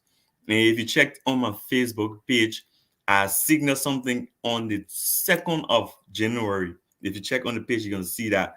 And I signaled something on the 28th of December and saying state protocol should pay attention because what we are about to address is a different dimension of, say, inaugural program. This is a man who doesn't want too many people. He wants a manageable size of people. The last inauguration was held on the stadium, a very wide space. What's the mentality of people who were protocol officers there? Now they're going at the Capitol building or the grounds of the Capitol. Now it's a smaller space. They have to build structures over there as compared to the stadium. What is the protocol strategy? All right. It must be something very well planned ahead of time. And in my mind, I'm not sure whether sufficient time was given. And I'm not again aware of how much consultations were being made to people and to prepare and to have a comprehensive assessment. I would believe that not much of those things were done. Not to bring a situation down. But I can tell you, we have some of the most experienced people on the team. But having the experienced people in applying themselves sometimes become a whole new issue. I can tell you for sure, the issue of protocol in terms of the size, I could say it was a manageable size. In terms of orderliness, there was some order. In terms of, say, the control, there was some sense of control. Coordination between protocol and security was a little more better than the previous one. But I can tell you, fundamentally, in terms of assessment for logistics, I can say they were far from there. Number one, my dear friend Charles and the rest of the people watching and listening, you cannot have that program in that space without a clear weather assessment. Everyone at that program today was at risk, not just the president of Liberia, who was the president elect at that point. Every member attending that with the extreme heat in that space, with no visible public safety measures in logistic showing out, it tells that we are still far from planning when it comes to inclusive public safety. How many vehicles did you see that were ambulances out there? How many indicators showed that we have a prepared first aid team ready for any emergency that could have occurred? How many signals did you see, like, oh, at this point, this is what to do? I mean, even in the program, where to contact, emergency contact numbers and so forth. Nothing. It tells you that we are not sensitive to these things. When I talk about John, you see the guy, the Chinese guy blowing his boss. He's up there, and he yes, kept doing that because he kept yes. doing that So over and yes, over. so besides the president, which I mean is our most important VIP, you should understand something very fundamental, that some of these guests had just left from the airport, not even stable, and went straight to the program. So to even maintain that level, just for God's sake, in a very simple term, why would it cost to have just these fans? Just fans alone will have solved the problem. And this is a 79-year-old man. All right, understanding the condition of his standing over there in that weather tells you that people are not paying attention. All right, so the issue of hydration, how much must it tell you that you need to get this man hydrated every now and then, because he's a 79-year-old man standing in a very extreme weather. All right, so protocol is not just about wearing nice suits and having the vehicles come in and exiting. It's about the comprehensive well-being, orderliness, and public safety of any event. The rites and ceremonies are there. I will talk about it, but in terms of public safety, I think it was at a low. That's the protocol woman right there. She was. Yes, it You was see at how a she's low. so tense. So Go ahead, John. a lot of things need to be looked at, and there where the issue of training comes about.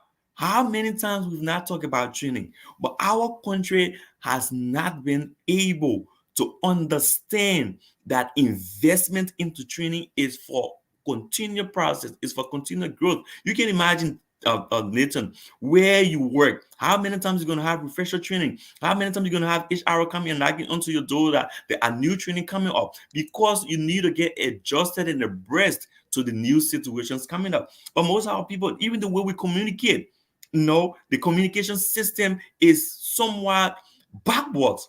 We need to revisit these things and remodel our way of doing things. It's just clear fact. It's not about a particular protocol person, it's about the protocol system. What we consider to be more important, or the most important things, are not the things that we have been paying attention to. So And this even took more than 2-3 minutes. I'm like, what's going on? And I can tell you for sure, it was clear that this was going to happen. At some point in time, Ambassador Wallace, who's standing over there, has been in the Ministry of Foreign Affairs for relatively close to 50 years. Okay, he knows what to do, but there should be some energetic people around him supporting him. That box that had the sash and there's an honor called the Order, or the Order of African Redemption, or not who or whatever.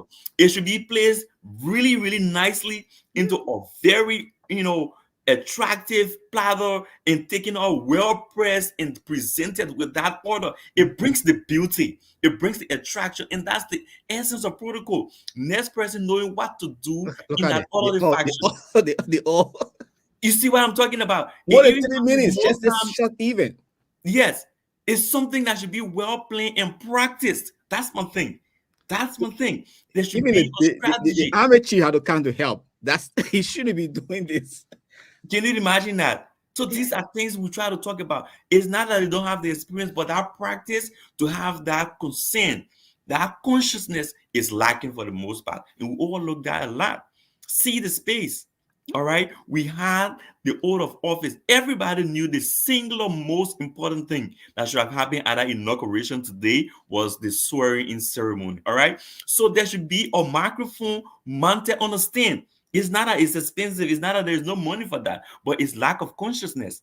All right, to know that these are the things that will add the beauty and send a message that we are an organized group of people. You saw the president had to go like 15, 20 minutes into his of over allegiance, and somebody had to come and stand by him. If you could just go Microphone. through that with the microphone, that is unacceptable.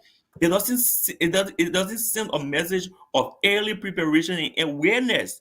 All right, it's not money. It's not about money in that case. You could even donate $20 to get a microphone stand and a microphone for that occasion. So you can't say it was the issue of money. It was the issue of a low key don't care attitude. I can say it for sure Yeah, because and let me just chip in. As you were saying, we in the media too, this thing happened. Sunday, I got on the phone asking what's going on with this inauguration. We are KMTV. We produced inauguration in Liberia before. We don't have the finance, but in terms of technology, in terms of the manpower, in terms of the IQ, no one can beat us in terms of production. The you've been Liberian there. government, in and You've been outgoing there covering government, campaigns, uh, covering massive county meetings, and all of that. You have the know-how. You uh, cannot reinvent the wheel. Consultation, brother. This yeah, is what I'm yeah. talking So about. Protocol strategy. what How it do you did, let the rest of the world know that this is happening? Who have been doing this before? All right, it's just simple. But I can tell you for sure, I'm saying this because not only I have gone through the training, but I have that consciousness. My mind tells me that it's supposed to happen. There should be a checklist of everything done and by the specified people. You can sit and wait. There were people working on the grounds of the Capitol on Saturday night. yeah, I mean, up to this morning. tell me It's- about it. So yeah, it should yet be something that sends a message, have the right people on who are trained but also very conscious to do the right things. We have had enough of these things, Charles. and Sufficient. yeah.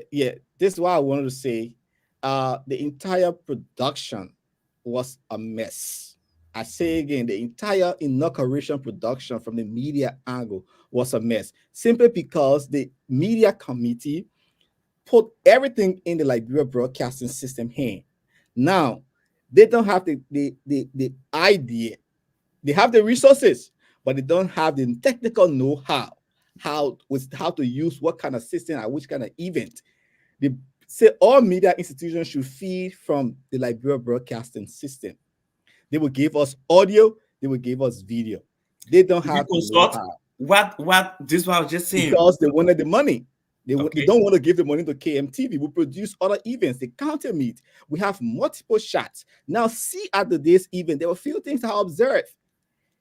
Even the audio, you don't only take audio from a microphone when you're Yeah. doing a broadcast. They always tell you in journalism, you have to get your own audio. Do not depend on a PA system. Yeah. There should be a microphone mounted where the president and stuff will speak, or an extended boom that you can get audio directly to feed. If you are feeding all media institution, you must have it. Don't depend on the PA system because these things transfer through waves. It breaks down. Journalists will tell you use your own audio. That was the first blunder Consultation. because they wanted the money. They gave to the people they wanted to do. See what happened. This is the first time we cannot hear the audio of President Joseph Human Boakai Yeah. saying the oath. No media institution had that clear audio of Yeah. President. We are President Joseph Boakai saying his oath. It's breaking in, it's cutting off. How can we have that in in archive. uh former President Eddie Joseph Sharif, or her oath, we could hear that. Yeah. George Weah, we can hear that. Only Joseph Yimon Boakai, there is no audio or stuff for that. Also, too, so what happens? Every moment as a producer, when you are sitting producing a live program, there's something called cutaways. So even the producer, you could tell that they were not independent in their thoughts. I was trained by the Liberia Broadcasting System. We were the first group of people who went out for television training. I was the first person who led the national television news after 25 years. So That I'm not sounds talking just from outside. No, the first news on ERBC after the coup, after the civil crisis, I led that team, produced that news for the national television. The switching of that program was also a mess. yeah. You cannot have an important person on the pulpit speaking. Transition. You showing somebody whipping the ball head. You bring in cutaways. You showing President Weah and his wife doing sad talking. When that national thing is on, cutaways are necessary for certain time. Yeah. But when a focus that person is speaking, you cannot have that unnecessary cutaways. You can see somebody scratching their face, then you bring it as cutaways. You can see somebody opening their mouth, yummy. It's just foolish. That's what I'm saying. When I was looking at the entire production, I'm like, who's sitting at Swisher? Who's switching that thing to know which shots to bring? It's when you're watching football game, you want to know what kind of shot to bring because they are different. So they took the money. They don't want to get the KMTV. We have the professional knowledge. They give it to the Liberia. That's their right. But indeed, it was massive.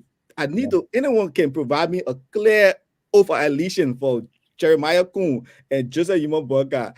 I would give that person $1,000 that they ban everybody from coming to the stage to get audio. Then they went taking audio from a PA system that is not even in order. You were saying about the protocol. They came live minute at the time. The man is there. CNN, you're call him up. You should know very well he needs that oath been going up. In fact, like I said, that's the single most important thing. If there should be only one thing that should have happened over there, that should have been the swearing of the oath. You should be prepared for that. You should be prepared for that. What? Liberia, when can we change? It's about being honest about it. They just running all around. I'm like, what's going on? Yeah. This should have been a very nice production if they are giving the resources, the opportunity to the rightful person. When I heard that news, only ERBC going to I'm like, who in ERBC going to produce that? And with no disrespect, but in terms of collaboration, right? Then the first thing I saw, the audio cutting off and on. I saw other media entity, they feed it from ERBC, internet system blocking. You see, that's why we don't tell them the technology. When you are in a big environment like that, where the network is jammed, there is certain way you have to, certain format you have to use to broadcast. You don't go normally like that. So there are a whole lot of technical things they miss out. You cannot be feeding, CNN cannot be feeding the whole world, then you internet scratching. That's messy. And so indeed, I must say, Jonathan Pelita, I heard he was part of that team. I don't know who made that decision, but they overlook KMTV. And we said it, hey, you overlook us with what you said the Liberian people should get, we'll go and feed from there. Because if we cannot put our reporters at rakes, you say you're not giving them pass, you're not giving one person. How in this world will you give a whole production company one pass for one person? This is not cell phone will go in the hole. Cell phone. That's not broadcasting. Cell phone holding and running around. Oh, this is it. That's not broadcasting. Broadcasting is a team. You have to have a team. Different kinds of shots. Different kind of shots coming in, communicating, and producing that program well. But the entire inauguration program was a mess. I hope the international journalists who went there will be able to get some good audios and some good production so we can have to reproduce it and listen to that. That just moment of saying that oath is the whole thing. Yeah, but I mean, Charles, we can say any better. For me, I'm very positive, but I'm trying to wear the tune to be very, straightforward and bold, because we're missing out a lot of things only because we are not have the right people doing the right things, and sometimes the right people will be there and not allowed to do the right things. So That is it, and we have to change it. We have to achieve this long-awaited better Liberia from all sectors. So I'm happy every time to be on the show. I mean, we'll talk a little more of the protocol because a lot were observed, but those are a few things to talk about. Early Thanks so much. preparation and logistics are key things to pay attention to. Thanks so much, Mr. Yeoman. This is KMTV. Thanks so much for always coming up a late minute of time. We will also Thank you. Thank bringing you. you here. And then when the Thank you. president start making his foreign minister, we will also bring you to see if I'll we be happy scrutinize to. that person to see if I'll he be can happy. rebuild the image of Liberia. Very important. Very important. Thank you so much. It's been a pleasure. Okay, bye. He's Joel Yomi, Executive Director of LRDN there. He's been speaking to us on the Diaspora Talk. We'll be looking at the inauguration. We'll be looking at the inauguration of President Joseph Yuma Boakai, who momentarily almost collapsed while delivering his inauguration speech. But hey, he was calm and restored. As we speak, President Joseph Yuma Boakai is peaceful. He's stable. He's been meeting with foreign guests, including those who came to witness his ceremony in Liberia. So as we see that there are a lot of things going on. We've been looking at his speech, what he been talking to the Liberian people prior to his collapse at the inauguration ceremony. Joseph Yuma Boakai said there will be no business as usual. He warned his government official or incoming government official he will appoint that indeed the people of Liberia must be prioritized. He said few of the comments, the international community, he commended the United Nations, the ECOWAS for standing with Liberia.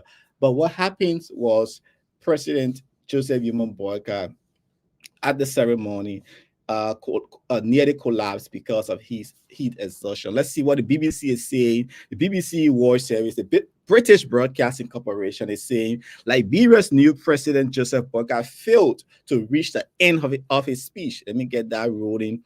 Failed to read the end of his speech and had to be helped away from the podium during his swearing in ceremony. Mr. Boakai, 79 years old, has been speaking for around 30 minutes at his inauguration ceremony when it became clear that he was having difficulty to continue. So that was the moment Joseph Yuma Boakai could not make it again, and he had to be rushed out from the podium there, and it was so embarrassing. It was the moment, yeah. Greed and corruption as opposed to compassion service for the public good. We must unite to confront the challenges and break free from the stranglehold. They are one people, indivisible, common purpose, who, whether There was a moment around here. the state alive challenging times, drawn by political crisis, serve all of citizens despite the balkanization work.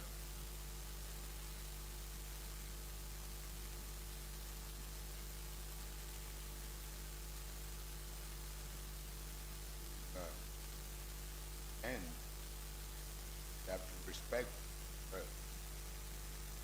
But There was a moment when he almost collapsed. The security had to rush in, and he asked for a seat right away. He knew that he could not continue. But that showed how tough he was. It's like I need to sit down to continue on this message because it's very important that the people of Liberia hear. And you saw that he was heavily guarded by his security, state security that is, who rushed and came onto him. Former President George Weah was also showing concern what was going on with the president. We are hearing that President Weah also to experience heat exhaustion to before in Liberia when he was president in Liberia. So this is a situation. What went wrong? What our protocol officers did not expect this thing. Looking at the level of degree of heat in Liberia, there was no fan, a good ventilation. You saw everyone up there fanning themselves and things. turn worse. But hey, just a human Boakai said, no, I will Unity continue broken, and I will read and my speech while sitting down. As you see, officers non-existent there infrastructure from the special intact security, they of the had to country, come around to prevent they anybody from undermining looking at the what the growth president was of our reading, and he country. sat and was reading, but they were doing the job. With Indeed, that was the most embarrassing moment in Liberia. Very much embarrassing for a president to almost collapse because of which heat exhaustion. Otherwise, saying that hey, even at that commodity moment when you prices saw the securities barricaded him, there should worldwide be a natural are air rising, entering into that system. and the But hey, they world had to do the never. work. What happened with the protocol? Current Probably they economic should have challenges expand the security and to move it around, not to jam up the president there. But we heard that hey, he and was becoming later even more taken acute. from the scene, and the program We came to are abrupt end. The legislature had to adjourn the we session, are and that was how we confronting saw dignitaries leaving with a many the podium there corrupt at the ceremony. But Vice President, former Vice President, now President of Liberia, Joseph Human Boakai, he was saying a lot of important things, and because of that, all what he said in his message came to a standstill after the issue he nearly collapsed. He spoke about corruption is a menace, and he said, "Hey, he's going to tackle it." The issue of the war crime court. He said he's going to ask the ICC how best they can integrate that and to conform with our system for it not to be wish hunt. And the issue of jobs and protecting Liberian people, he said indeed it is important. And one thing he said the issue of he said the posting of our rules has undermined development and reduced the quality of life of citizens. And this is indeed a major contributor of contribution factor to rural Liberia and the neglect in rural Liberia. So Joseph Ivan Boga is still on his message. He listened to one of our panelists said that if you want to know, Chris said, if you want to know how consistent someone is, what things they say every now and then, they repeating what they said, it means that they are on path. The issue of agriculture, he said agriculture must be a key driving factor for our country economy, because according to Joseph Yimon Boka, it will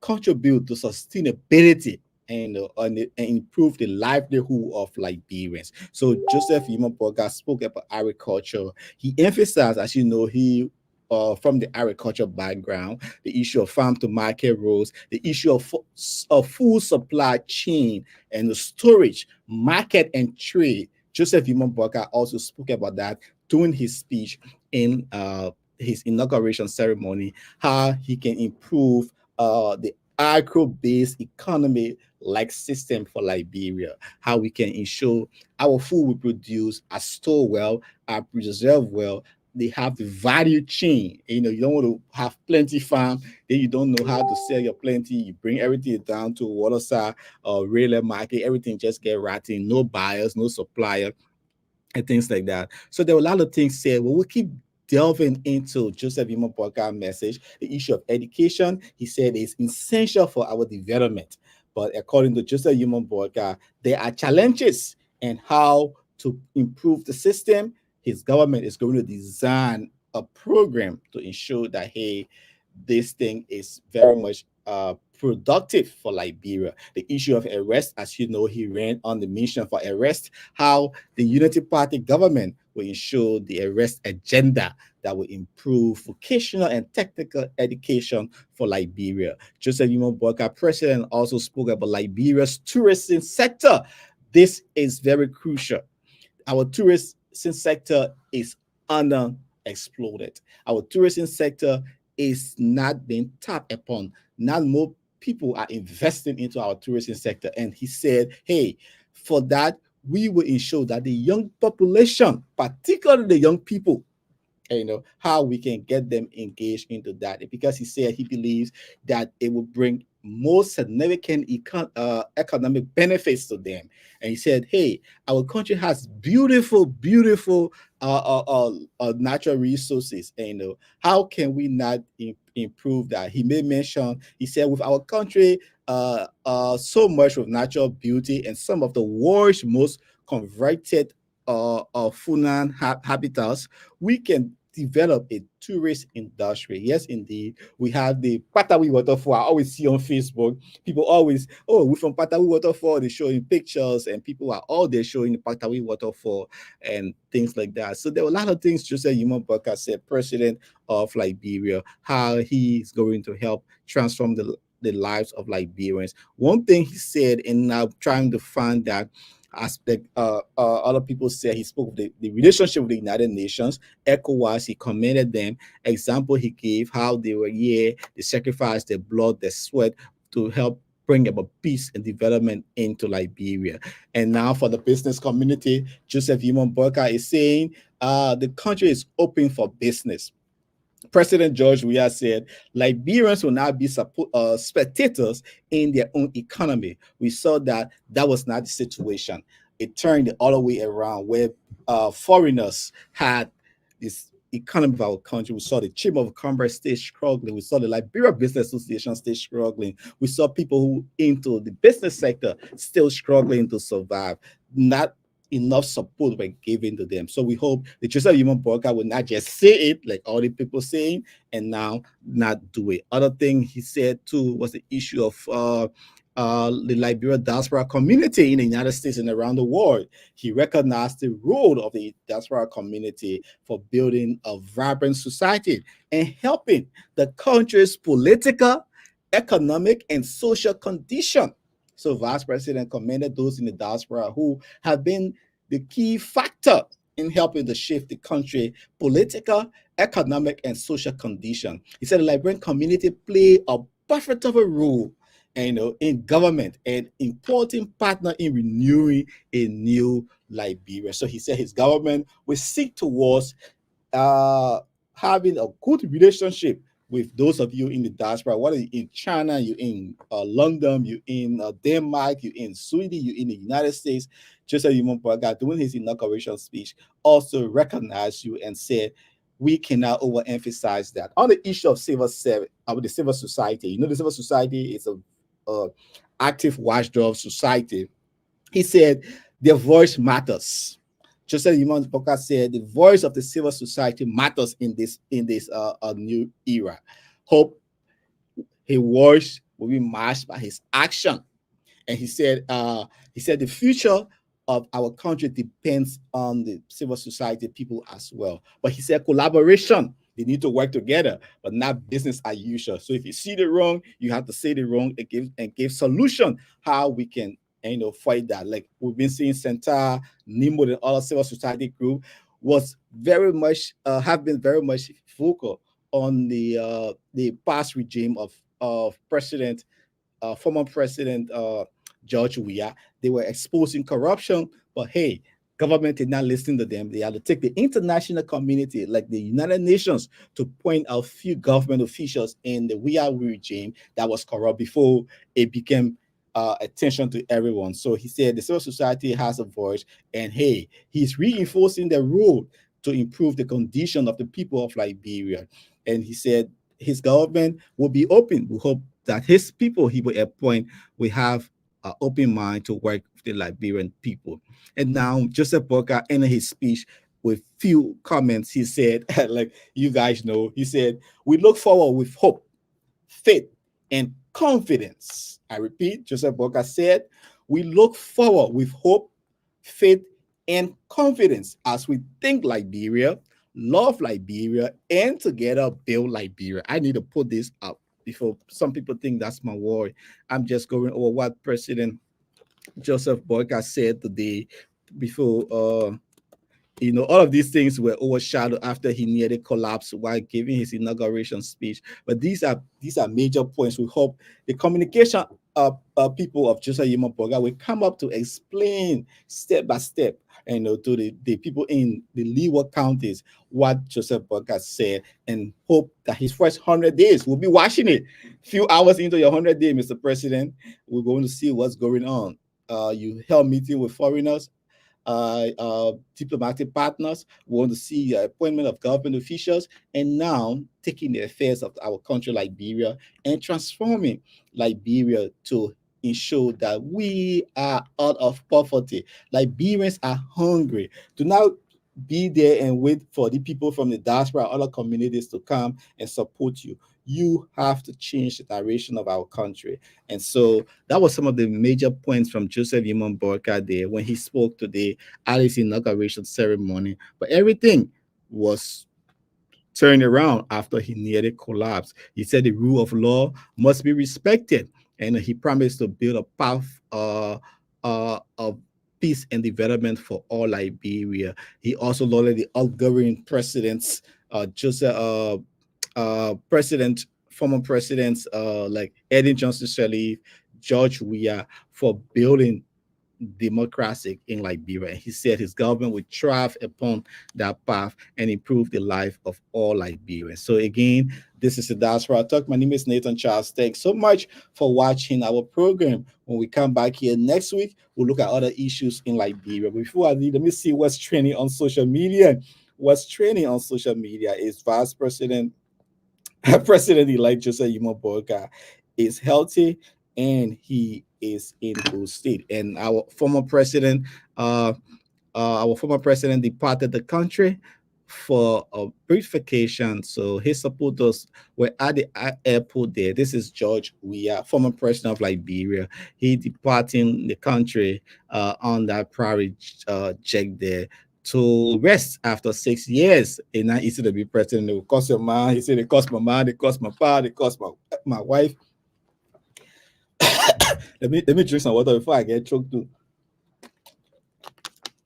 However, water is always good to be around. So that's a picture there of former president George Manuel Weah departing Liberia. So George Weah is now in Liberia. He's off and he's going to rest. We're seeing Joseph Yimo Boakai met with Ghanaian president there a few minutes ago, and we understand that there is a banquet ongoing tonight. People are celebrating because they have a new regime. I'm just seeing what's unfolding in the social media war, but in the Liberia, even the BBC is taking this program. The Liberia president is stable, and he could not end his inauguration speech after he exhaustion there today. So thanks for always following KMTV. When we come back next time on this production, we will give you more details of the president's speech. Cyrus McGill, the lead presenter of this program. My name is Nathan Charles. I've been here and talking to Chris, who's from the Unity Party. He was here earlier. We'll talk to John Yomi, Weddington Reedy. Other people we have planned to come up, but they could not make it on the Diaspora Talk. So for you Unity Party people, this is the moment. Joseph Yimo Boakai was sworn in. Let's see if we can play that moment where everybody was happy. Let's listen to President Joseph Boakai for a minute. A small group of founding fathers even advocated a vision of a Liberian society that included both settlers and the rural population as equal. Such a society would then seek to create a new great African civilization that will blend the best attributes of Christianity, Islam, traditional African belief. The national vision become a beacon of hope, and the vision to create a new great African civilization were often waylaid by the country's internal contradictions. Through this long struggle for democracy, Liberia has had its share of periodic violent manifestation of historical antagonism within its body policy. The 14-year civil war, by recent past, has perhaps been the most dramatically challenging. It nearly brought us to the knee and inflicted near total self-destruction on our country. We cannot thank enough the African countries whose citizens made the ultimate sacrifice to save us from ourselves. We will forever remember the peace we have today come at a great price to many. Thousands of our people fled safety all over the continent and were welcomed with open arms. Now, many of our young people realize they were African first and foremost. They appreciate their African heritage as they travel freely along the continent in search of a trade and opportunity. They no longer have to look only across the ocean, but can also look expo. Several thousands also fled across the seas. An international community eventually mounted one of the largest peacekeeping operations for the country at the time. Our forefathers never contemplated a time when Liberians would be forced to flee their country in such a mass movement. We thank the world for their extraordinary intervention. At the time of Liberia's founding, almost the entire world was ruled by chieftains and kingdoms. The great African state kingdoms. That's President Joseph Yuma Boakai doing his inauguration message there in Liberia today. And hey, this is Diaspora Talk. We seeing his supporters are on social media saying that President Joseph Boakai is healthy, and we are going to cut this to an end on the Diaspora Talk. But before we leave you, this is KMTV, and today, indeed, Liberia now has a new president, Joseph Yuma Boakai. Thanks so much, and we are always here to serve you. Like I said earlier on this show, the broadcast of the program was given directly to the national broadcaster, which indeed KMTV was not allowed to produce their own show independently. And you saw there were a lot of glitches, there were a lot of missed shots, there were a lot of flaws in the entire production in terms of audio. As you listen back when he was taking his oath, there was a major thing there. The no microphone protocol did not bring in sound. That's Vice President there. And when he was taking his oath allegiance, there were a whole lot of cracks. That's the major event.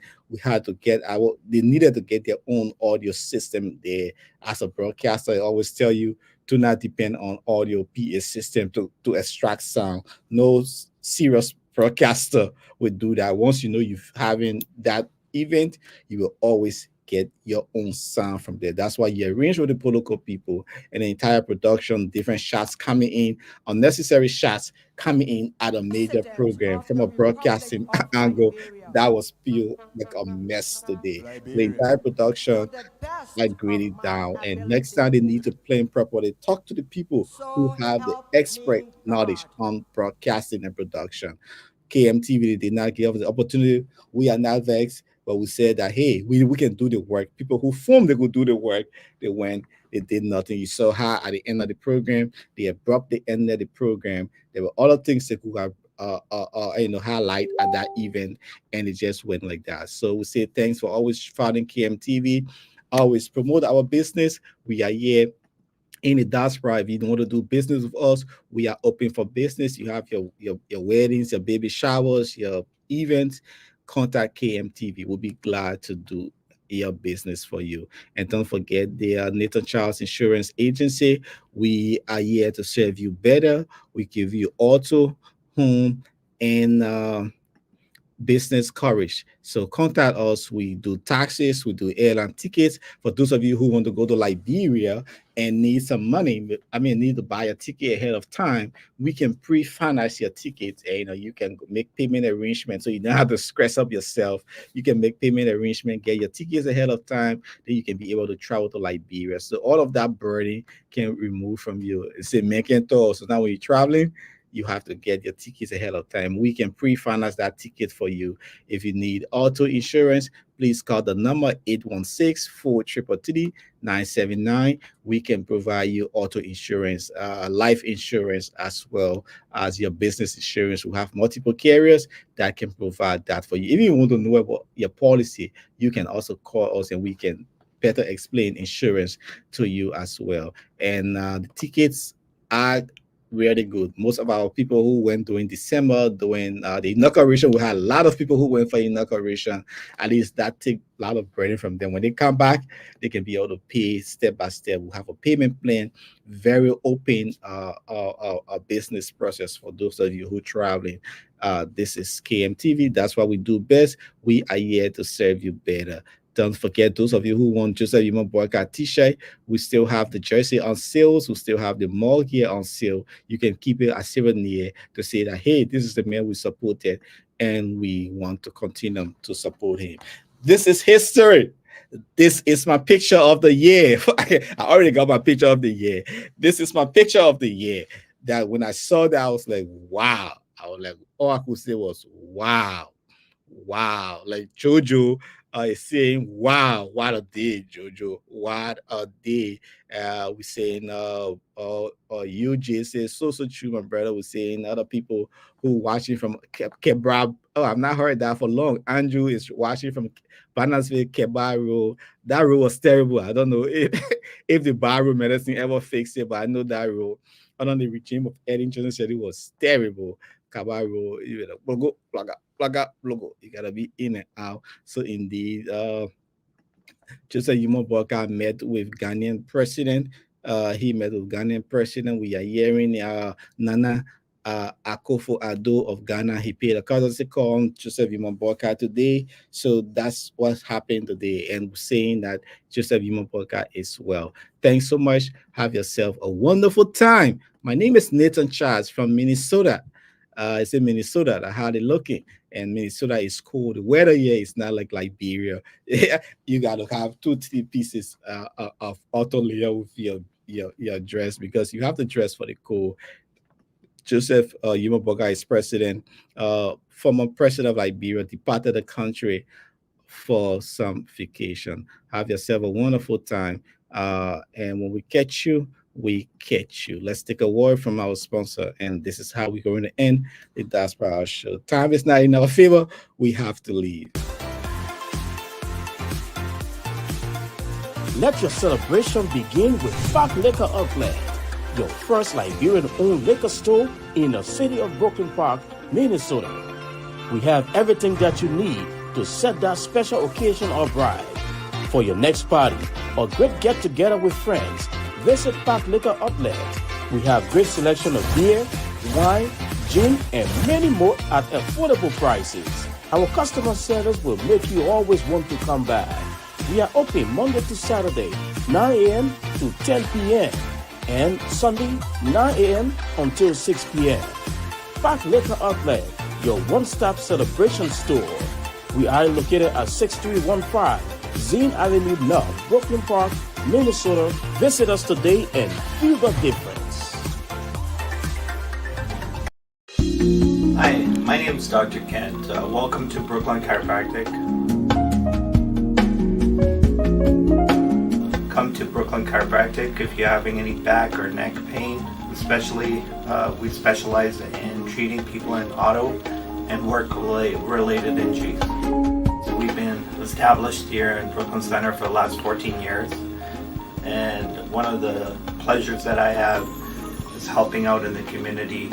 We've sponsored a lot of events throughout the years in the community, and we really appreciate being a part of the community. So if you're experiencing any pain, give us a try if you want a drug-free way to get better. Thank you.